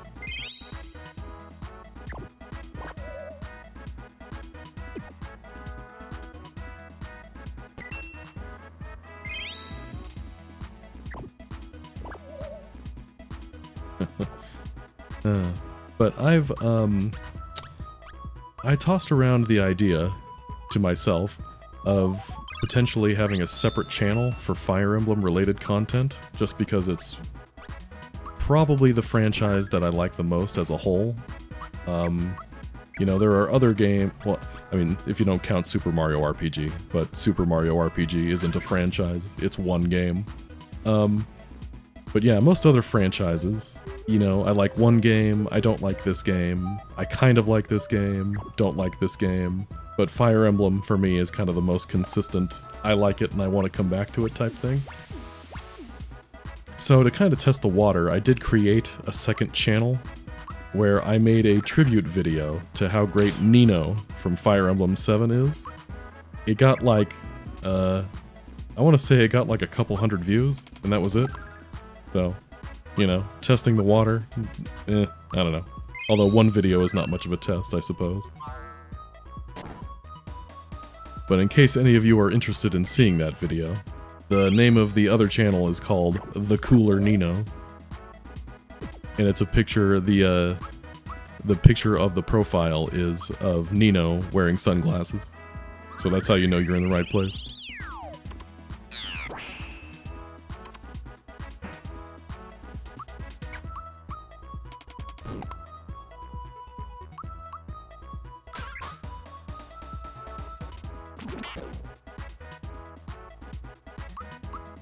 See, the tough thing with YouTube is not many people come to YouTube just to watch people play games, you know?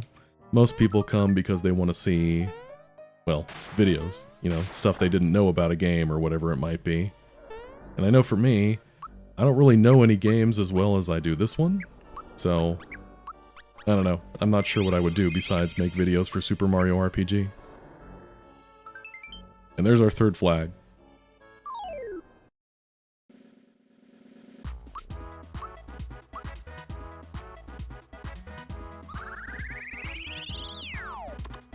Best Mario and Luigi game. I would also give that to Bowser's Inside Story, with the caveat that I haven't played any past Bowser's Inside Story. I played the first 3, but I never played, let's see, Dream Team and Paper Jam. I think that was the other one. Was there another one besides that? Well, there's Brothership, but was there another one besides that?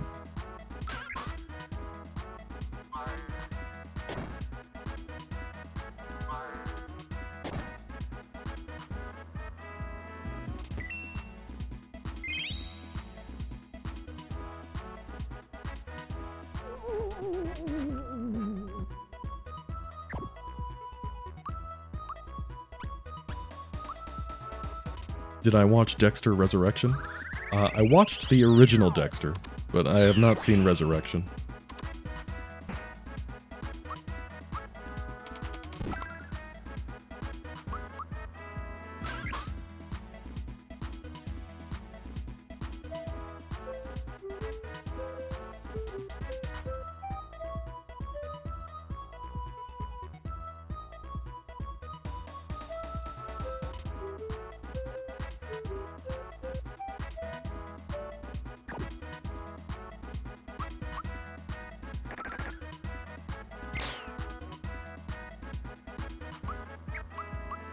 Yeah, Bowser's appearance in various RPGs are peak. I think Bowser has a pretty consistent personality across Super Mario RPG, Paper Mario, and the Mario and Luigi saga.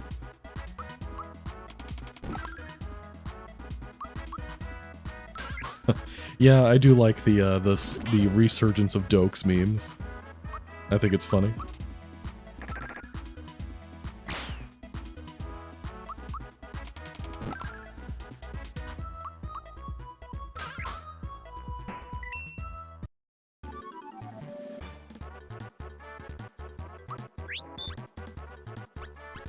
No thanks. What's the timing for the Geno arm gun? With weapon timings, I did not change them at all in this hack. And this weapon, rock cannon, it should just be the same as Geno's hand cannon. So whatever the timing is on that is going to be the same here. As for specifically which frames to press the button on and whatnot, that I couldn't tell you. I don't know for sure, honestly. I know Pidge has those videos where you can see exactly what frames you're supposed to press the button on, so you might want to check out one of those.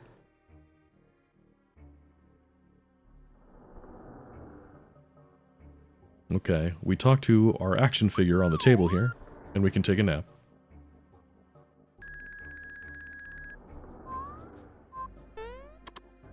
Thanks, me.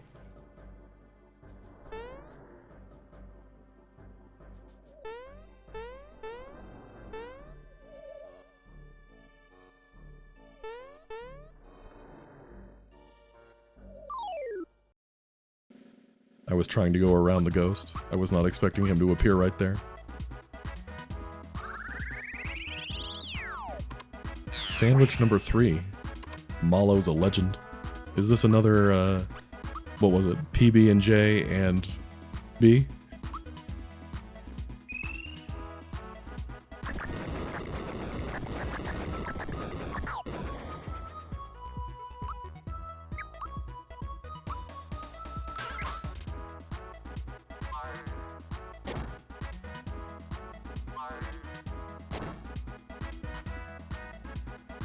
You can kind of see, with some of the stuff in this hack, you can see some of the nuggets of ideas I had in mind that I tried to refine a bit in Super Koopa.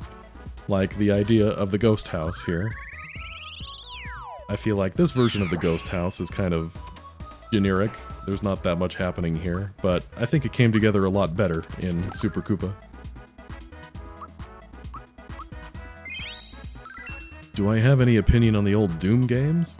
I played the first Doom. I was terrible at it, though. I don't think I ever got past the first couple of levels.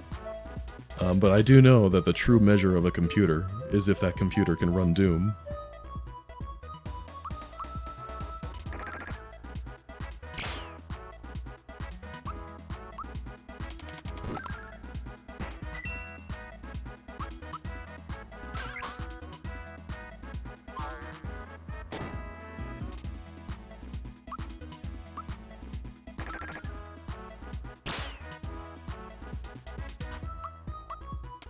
peanut butter and banana.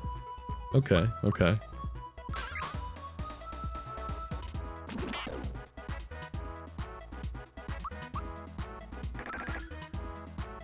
Gino was the character you benched most, Canaris? Well, to each their own. I mean, back when I was a kid and I was playing this game, well, not this game, the original game, and I didn't really know any better, I just went with my team was Mario, Toadstool, and Bowser, which, in retrospect, is pretty boring, because those are the characters that are not OCs in Super Mario RPG. But, let's face it, Bowser was tanky, Toadstool could heal things, and Mario was Mario.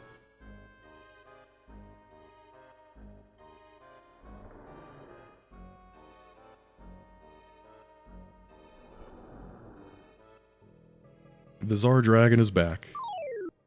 It took us like half the game for him to come back, but here he is.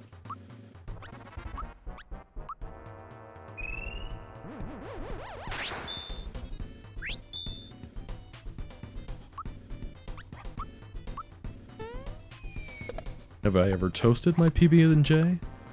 I think I've done that once or twice. It's not bad.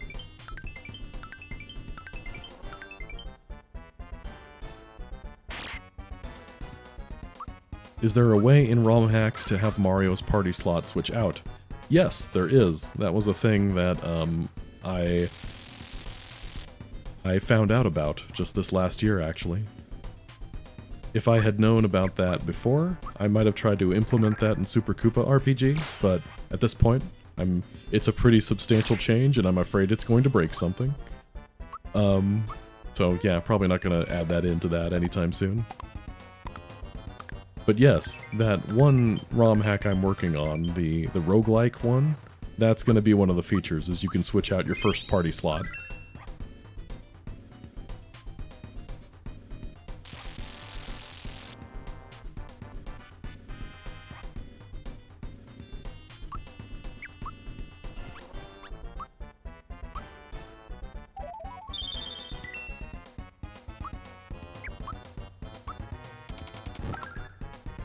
Is a hot dog a sandwich?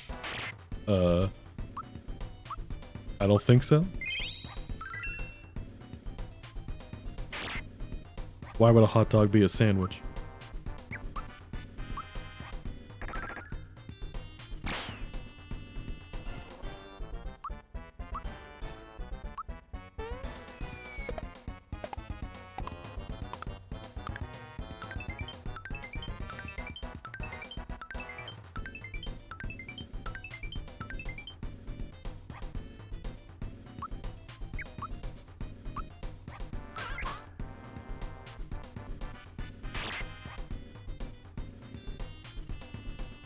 You did not know I was making a roguelite? Well, now you know. In fact, I had a video, demo, not a demo video, but like an announcement video on the channel. Man, I'm always doing something. Sometimes I worry I bite off a bit more than I can chew, but hey.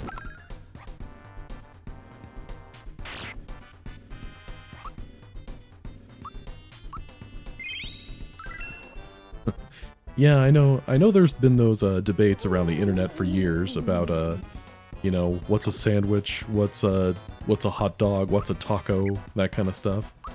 But, yeah, I just don't see the argument for a hot dog being a sandwich.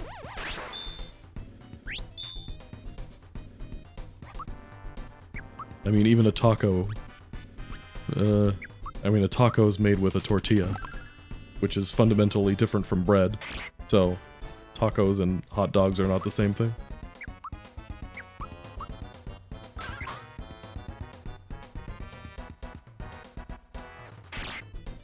You think it's a sandwich if it falls on its side? See, I don't get that argument. I think one of the key features of the hot dog and the bun itself is that the bun is enclosed on one side. It forms a U shape, whereas a sandwich, you just have two slices of bread.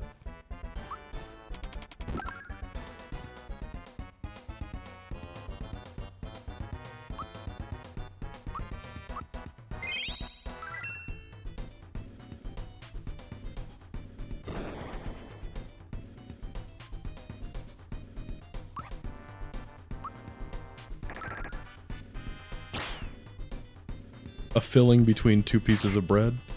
Diogenes holding up a calzone. Behold, a sandwich.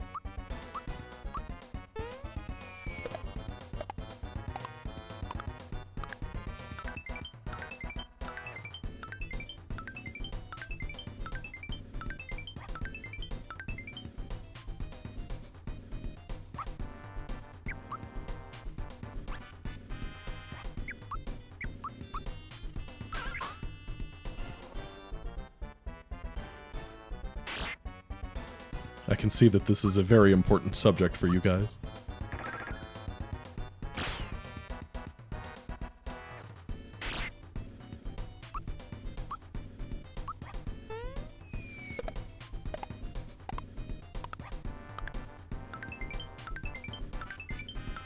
Okay, Bob, so that definition that you quoted there, I'm guessing that comes from, like, Google or something?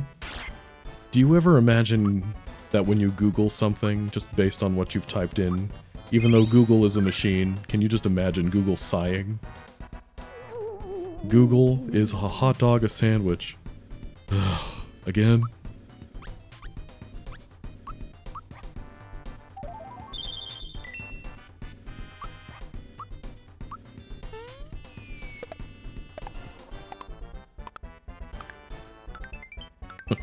What makes a taco a taco? Is a taco not a tortilla hot dog?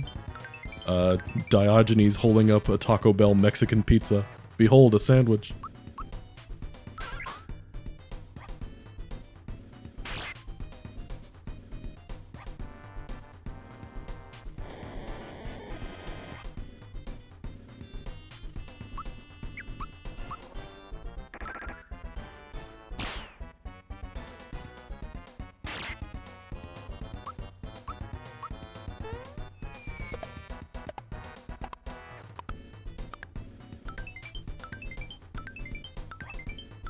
The Crunchwrap Supreme. I think you mean a club sandwich.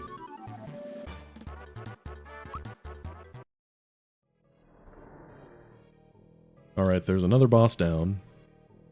But the ghosts, they come back for revenge. Yeah, that weird sound effect you just heard? I don't think that's used anywhere in the original game, but it exists in the game's code, and I used it.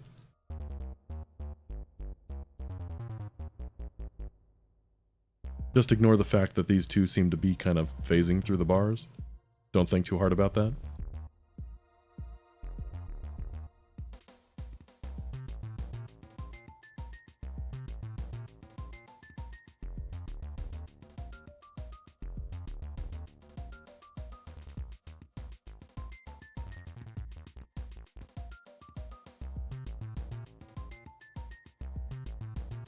And the Underkoopa making his third appearance in not too long of a time period. Maybe I'll bring the Underkoopa back at some point.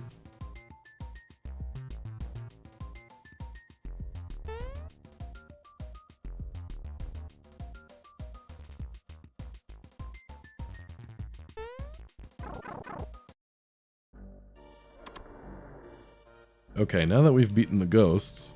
Okay, so this is the part that I didn't show before. But first let's heal, actually.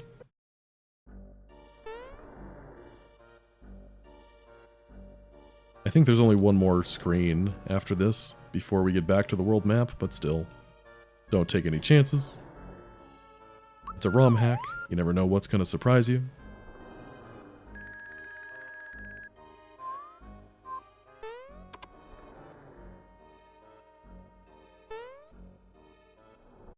Okay, so the part I didn't show you was, if you don't defeat the ghosts here, that we already did, then this entrance here would just take you back. It would loop you around in a circle. But now that we've beaten them, we can continue on.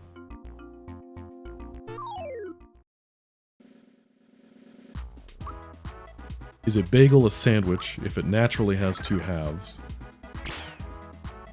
A bagel is not a sphere, it's a torus.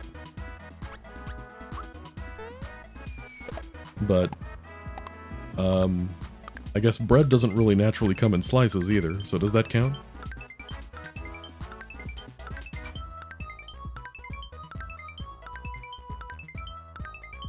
To be honest with you, I'm more impressed that I remembered the term torus from my math classes.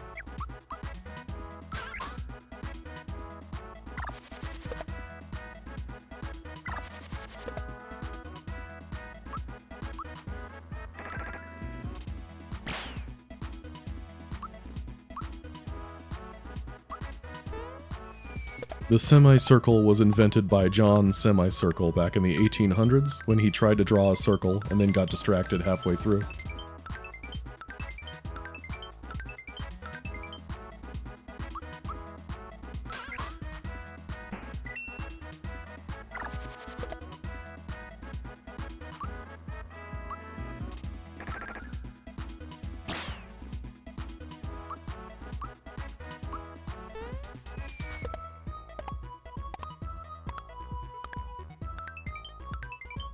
Well, as long as we're on the topic of useless shapes, how about a rhombus? It's just a rectangle that's italicized, like, get over yourself.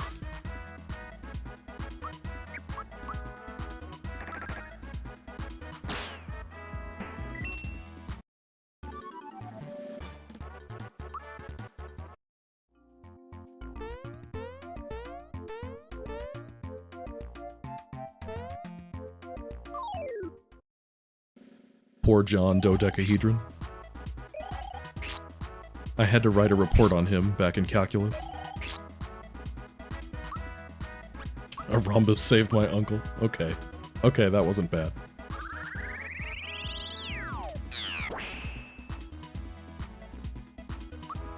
How dare you, my grandfather was a rhombus, and he built this city.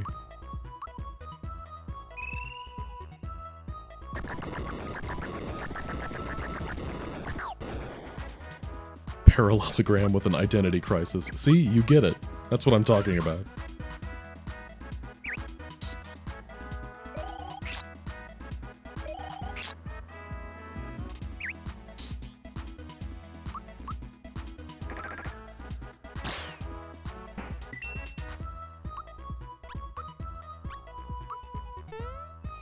You know, just thinking back on it, I went pretty far in math.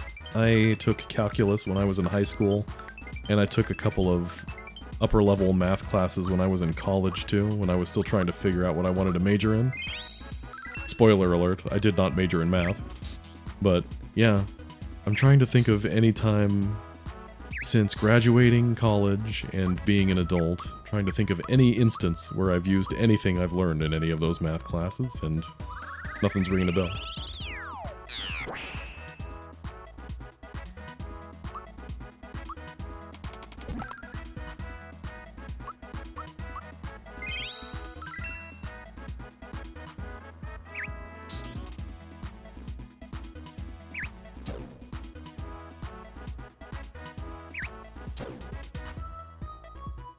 A parallelogram is just a square whose parents have a pass to a country club.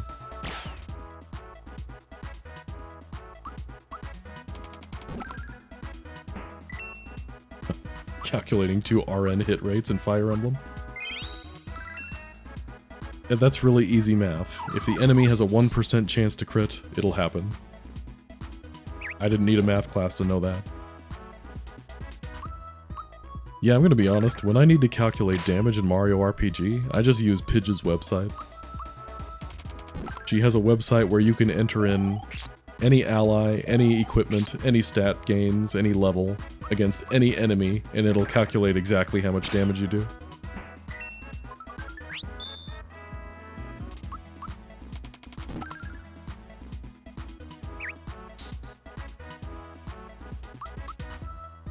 Alright, can I beat this last guy without healing?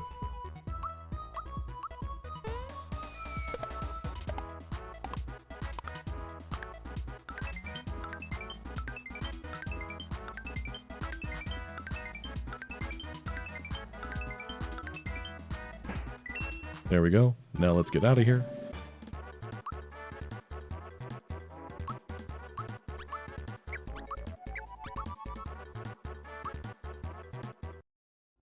Trying to get my parents to help me with my math homework, and telling them I think the equation is pi r squared, and my dad telling me, no, pi r round. If you ever wonder where I got my sense of humor from, my dad gave me my dad a sense of humor.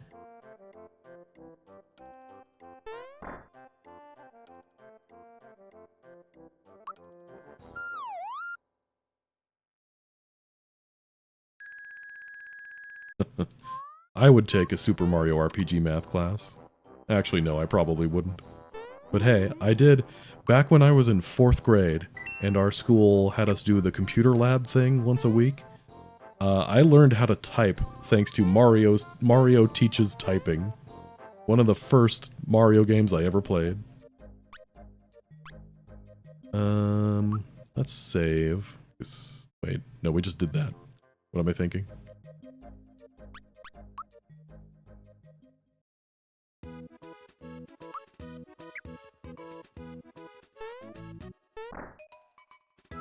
Here's Mario's house. You can go to sleep if you want to.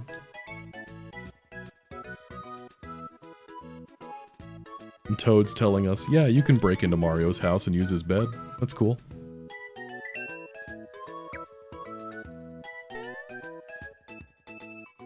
Now I'm an adult teaching how to make Mario. We all come full circle.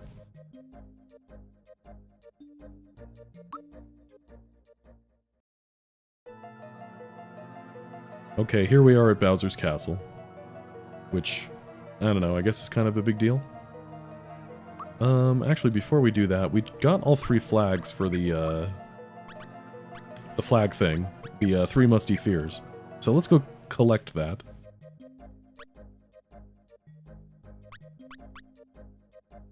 Baking a square pie to shut up all the haters.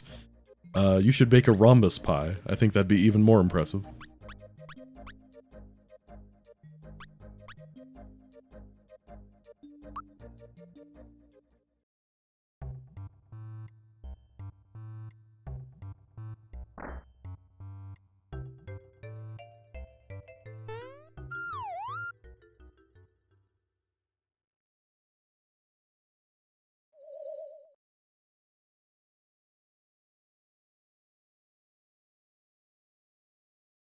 Thanks, bro. I'll take your ghoul medal now.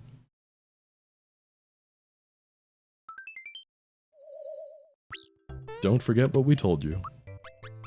I mean, I remember what you told me, but I don't see how that's relevant. It's not the ghost medal, guys. It's different.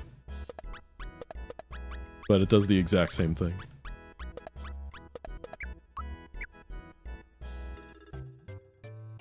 I guess while we're here, let's fight our good buddy Dodo.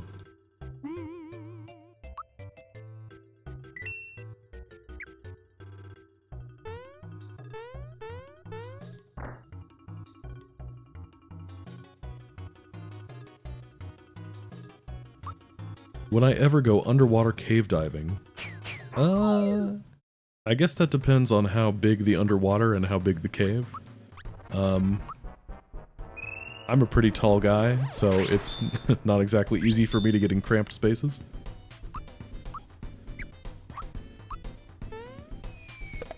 But I do enjoy a good swim. I know how to swim. That's a step in the right direction.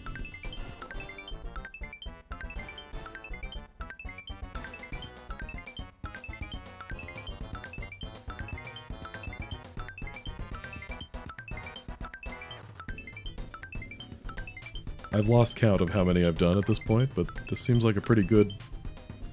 Yeah, 750. Wow. Not bad.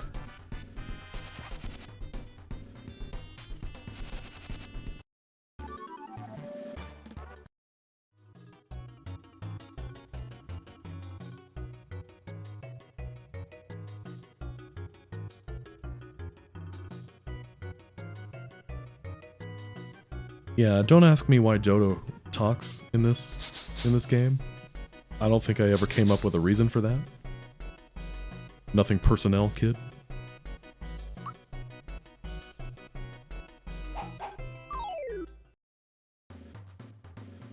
Alright, Dodo, let's do this again.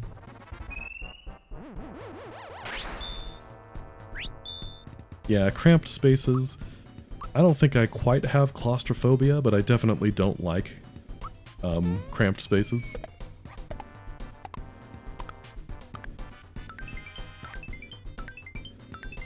You know, what's surprising to myself is I was always, as a kid, I was one of those kids that was scared of his own shadow.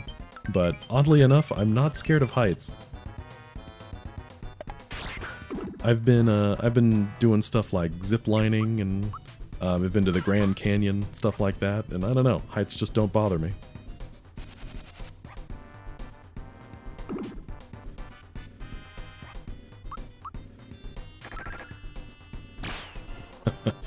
McSwag described submerged castle. It's all fun and games until he gets run over by the Flintstones car.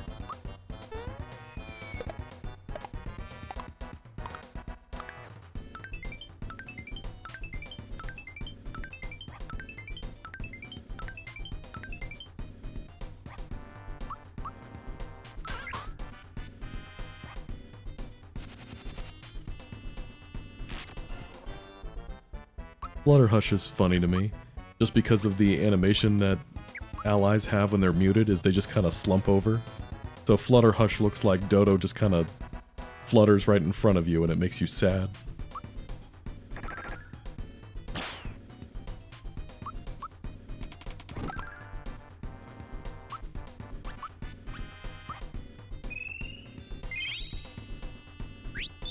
Hey Zap, you doing okay, my friend?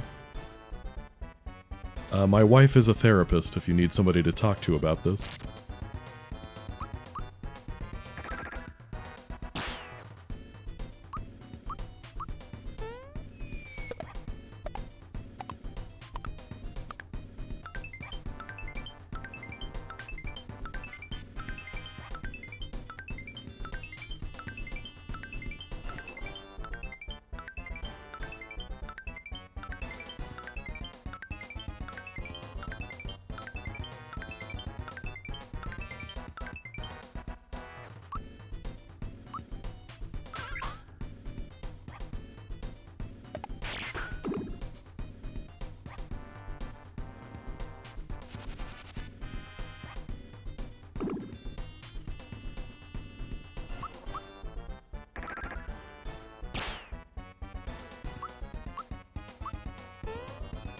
How on earth did you fit in a cupboard? You can't just ask people how they fit into cupboards. It's rude.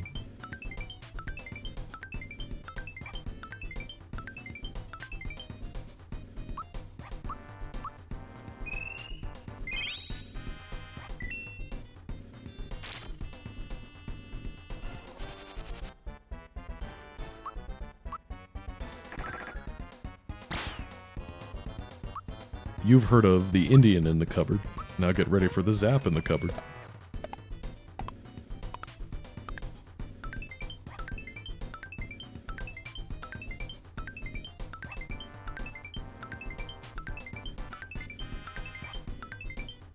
I'm assuming this whole thing is like an older sibling type thing you're talking about, Zap? Which just reminds me, I have two older brothers, and I remember my oldest brother doing this thing with the middle brother, where he would put the middle brother in a sleeping bag, zip it all the way up, and then, like, drag him around the house in a circle, but he would accidentally, occasionally, like, bonk his head against the corners of the house as he was going around in a circle. Good times. Do we want to fight round 3?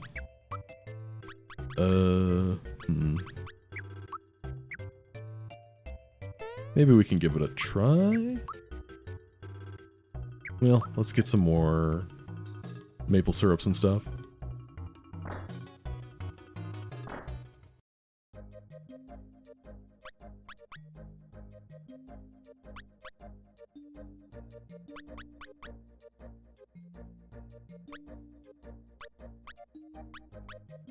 Coffin Adventures. You guys had a name for it, huh?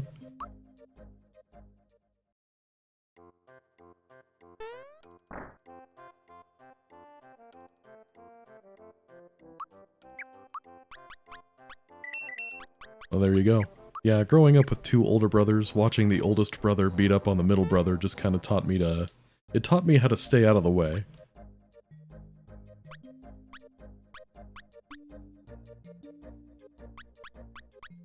Life's lessons learned.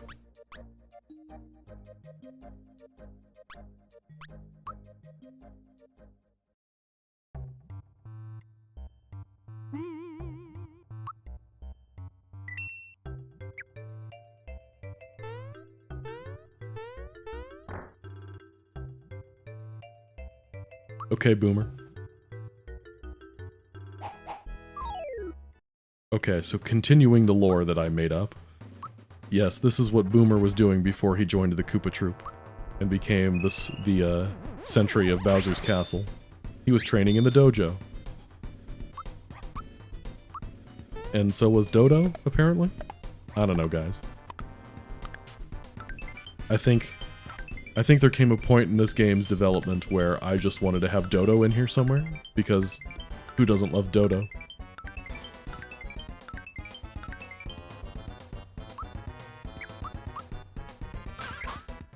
I may have made a mistake trying to fight this guy right now. Maybe I just let myself die.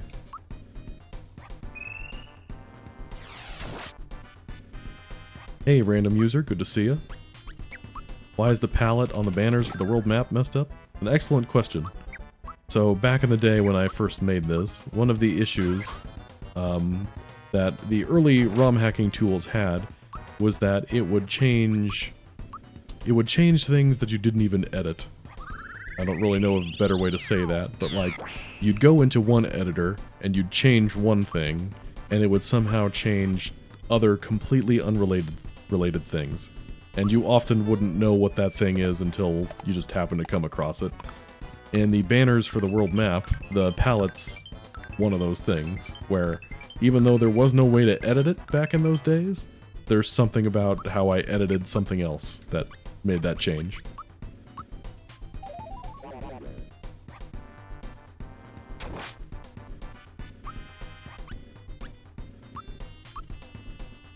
Dodo was apprenticed to the statue maker. He tested the statues for weaknesses, obviously.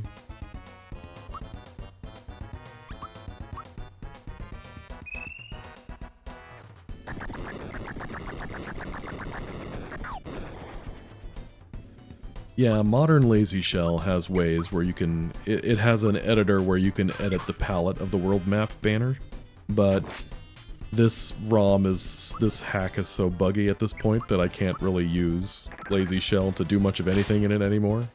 I've tried to open this up in newer versions of Lazy Shell, and it just doesn't work. So, yeah, no fix for this is coming.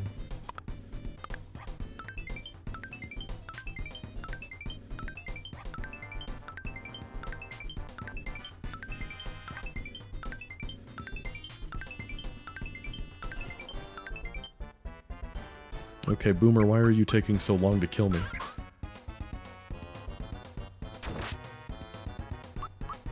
Yeah, my damage is so dirt. Let's just get out of here. Can I run away? No.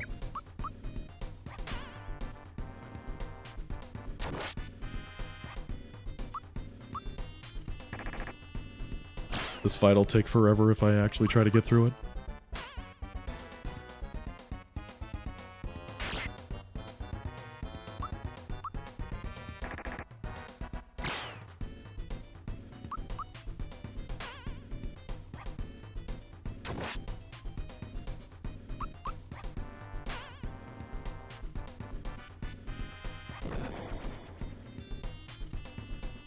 There we go. Too strong. Thanks, bro. Thanks for explaining the mechanics of leveling up to me.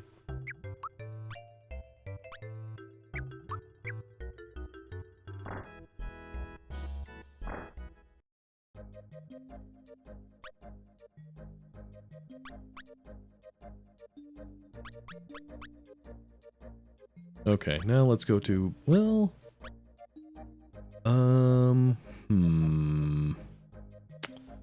I do have that pass to Pipe Vault. Okay, let me just test something real fast.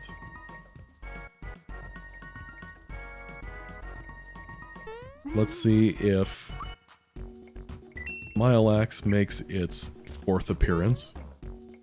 Just give me one sec here. Pay no attention to the man behind the curtain.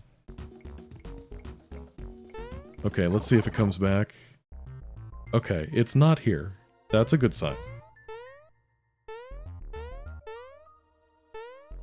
Okay, let's see. If I go all the way, if I go through here, and then come back this way, is it back? Okay, it's not back. Okay. So we might actually be able to do the thing that's down here.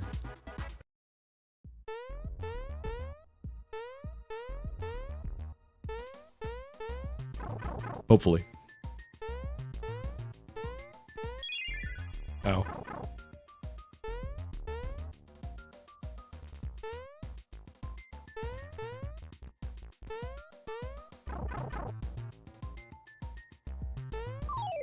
Bah.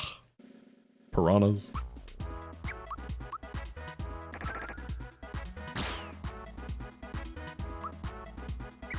How many more streams? Duty indeed.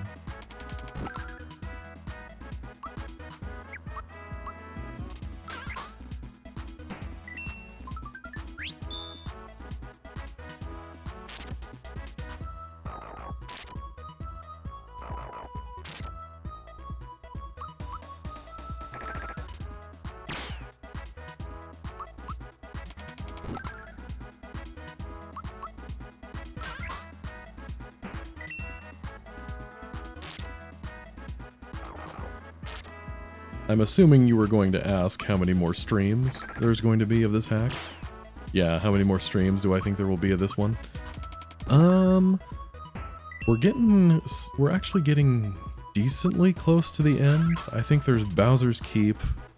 Then there's kind of the Bean Valley Nimbus Land loop.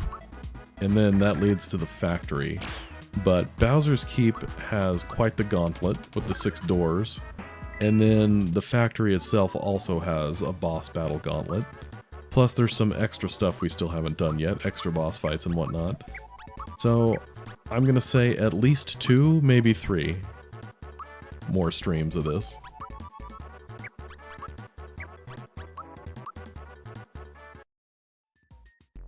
Gotta make it an even 5? Okay, I guess I gotta push through these last couple then. Okay, we got the froggy card, or the pass thing. And now we can go through this fancy door. You know, this is a new one for me. Can't say I've seen this bug before.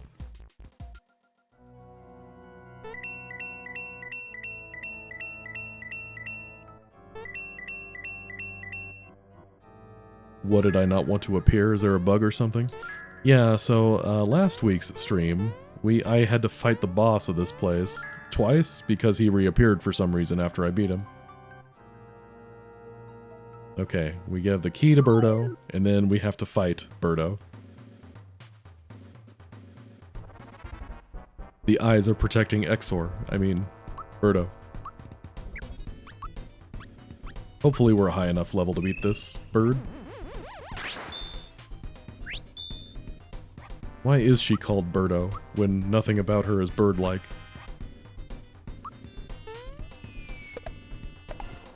I guess she lays eggs? That's... well... so do non-birds.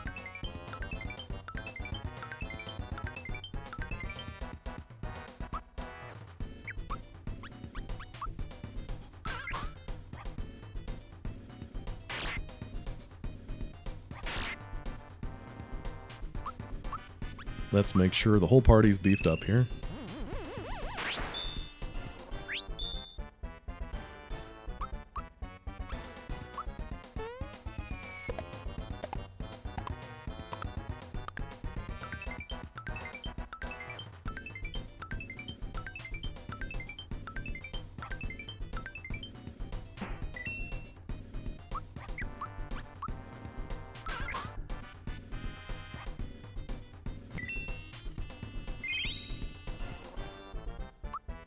Okay, one more.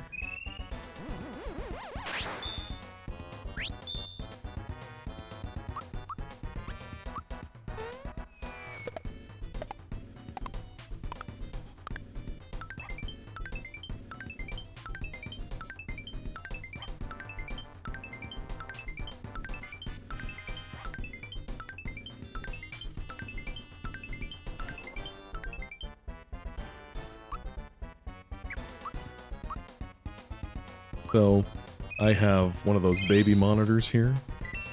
Make sure my kid is safe while he's sleeping. He's currently T-posing in his crib. In his sleep.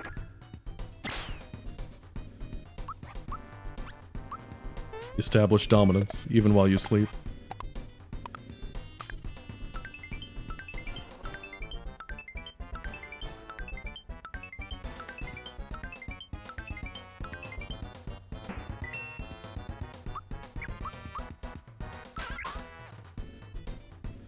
Okay, there we go. After a few turns, the chomps come back, so we gotta be semi-quick about it.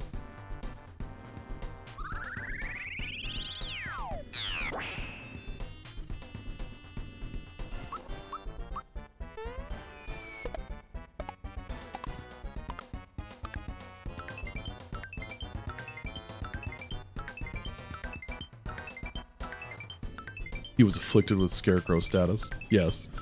His special attack that he has is spitting up on me. It does poison damage.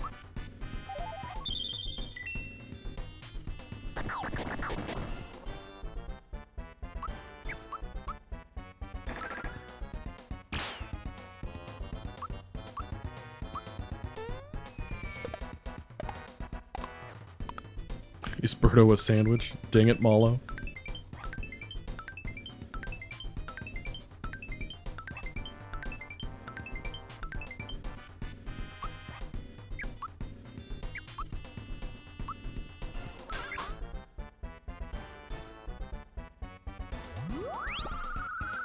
Scarecrow time.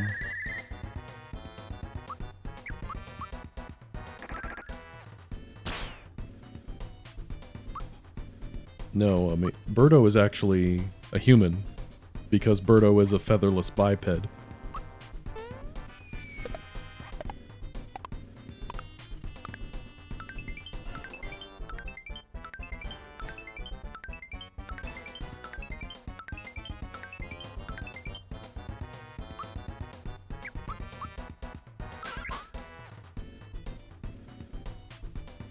Uh-oh. The instant kill attack. Never a good one.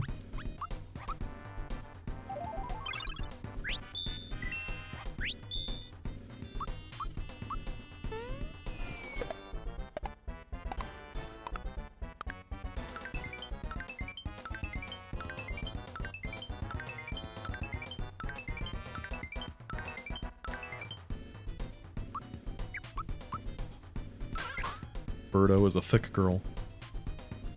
Got a lot of defense.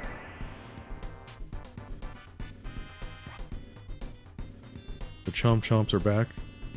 Why are they floating?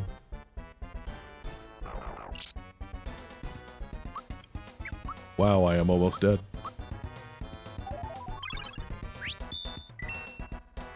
Okay, well, that's a new one too. I don't recall the Chomps floating before, but here we are. That's a thing that's happening right now.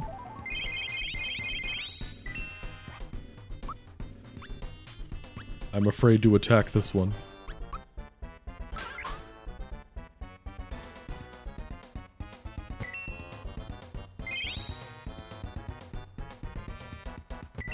Birdo has eggs.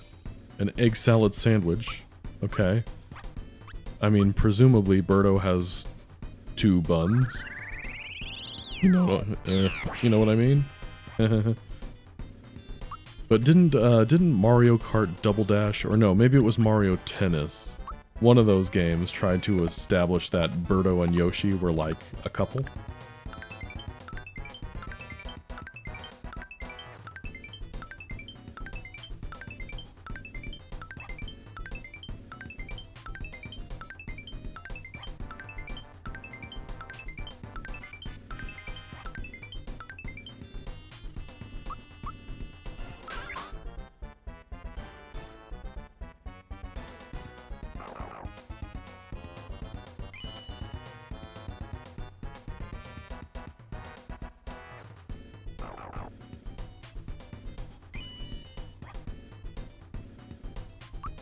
Double Dash's website? That's what it was? I thought I remembered that in, like, the manual for the game or something like that. I don't know.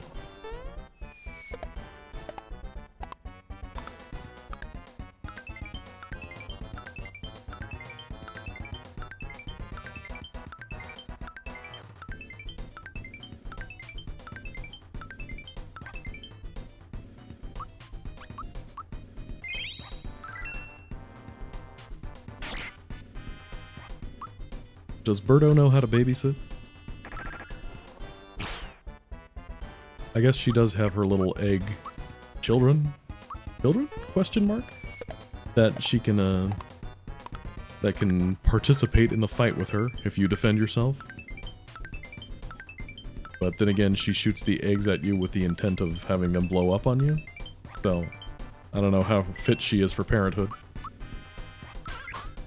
I'm calling Mushroom Kingdom CPS.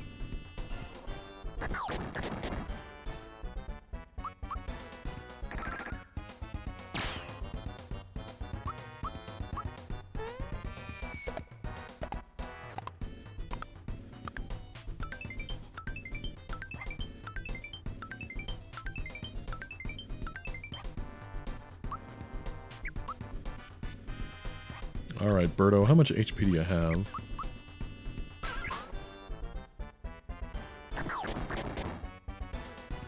Gotta go down eventually, right?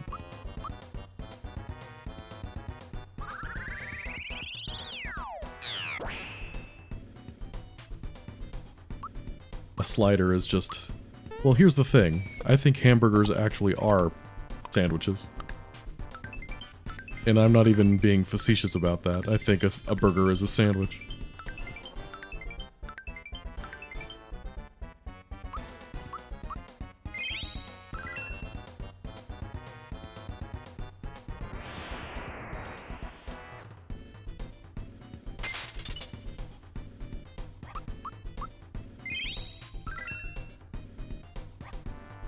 Ugh, not again. Well, at least she's consistent.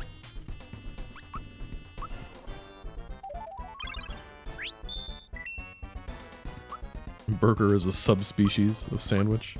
I'm picturing one of those, like, evolutionary charts where it's got lines deviating from a common ancestor.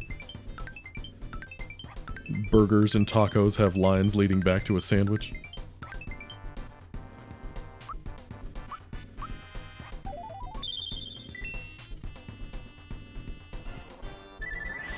Okay, I think it's after Meteor Swarm that the chomps, yeah, chomps get brought back.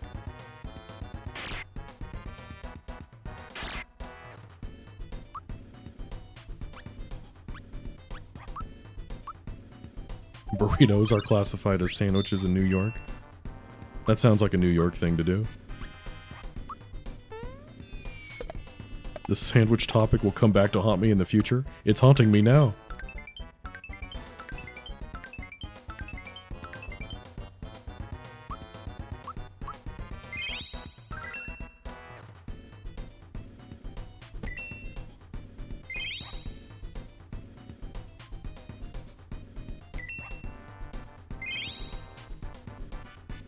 A New York-style pizza is literally just a burger.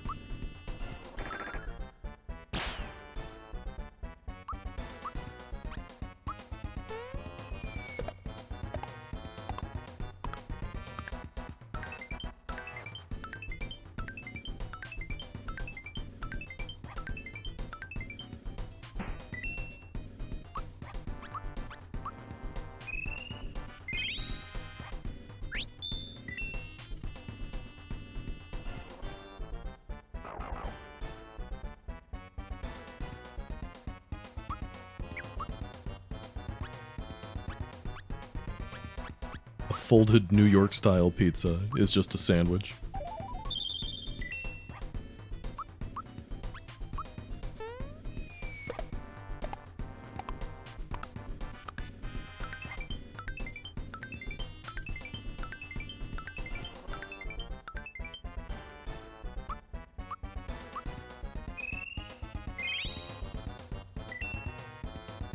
Is pizza a sandwich? What isn't a sandwich at this point, I think is the better question.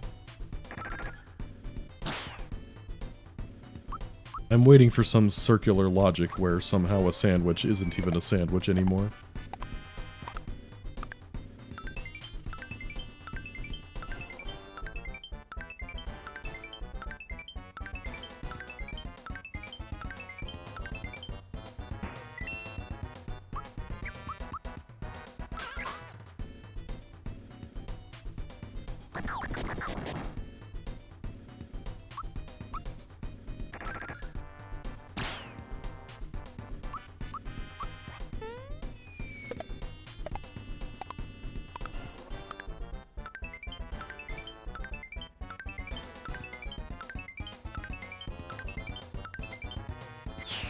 Okay, there we go. Finally got her.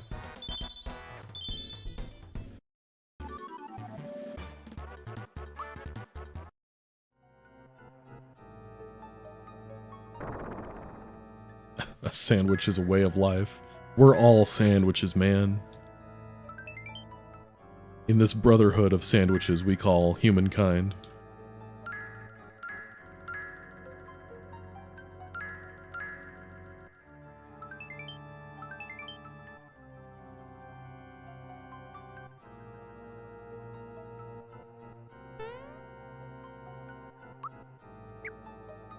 Okay, let's get out of here.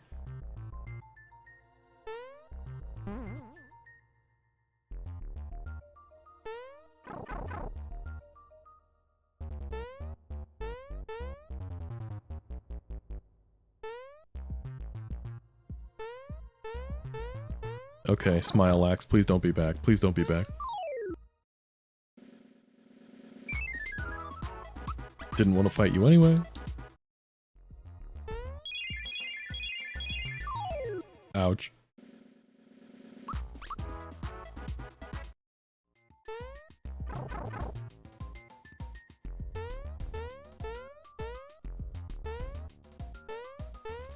Okay, cool. Success.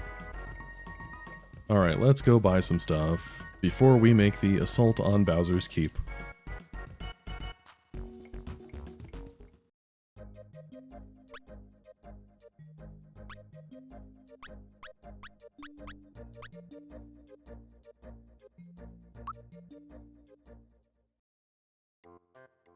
Oops. I thought I was at the other exit. There we go.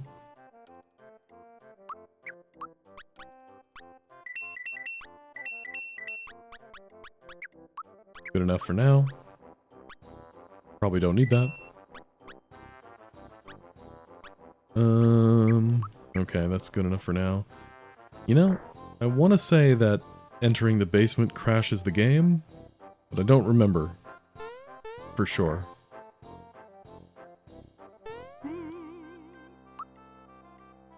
In fact, I guess we can test that. And just in case this is one of those crashes that, like, somehow ruins a save file, I'm just gonna do that.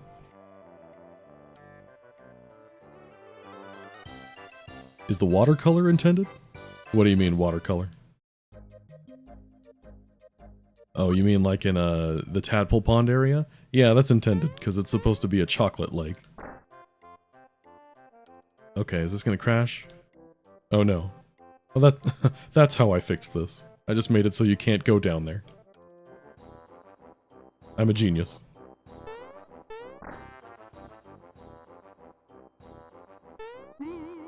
Okay, gang. It's gonna do it for me for the night. I appreciate you guys coming out here tonight. I appreciate our interesting conversations on the nature of the sandwich, the taco, the hot dog, whatever you want to call it. But no, this was a good one. A good session. We had a lot of fun tonight. Feel free to stick around for a minute if you guys want to, but this will be the end of the stream. Thanks for watching, guys. See you next time.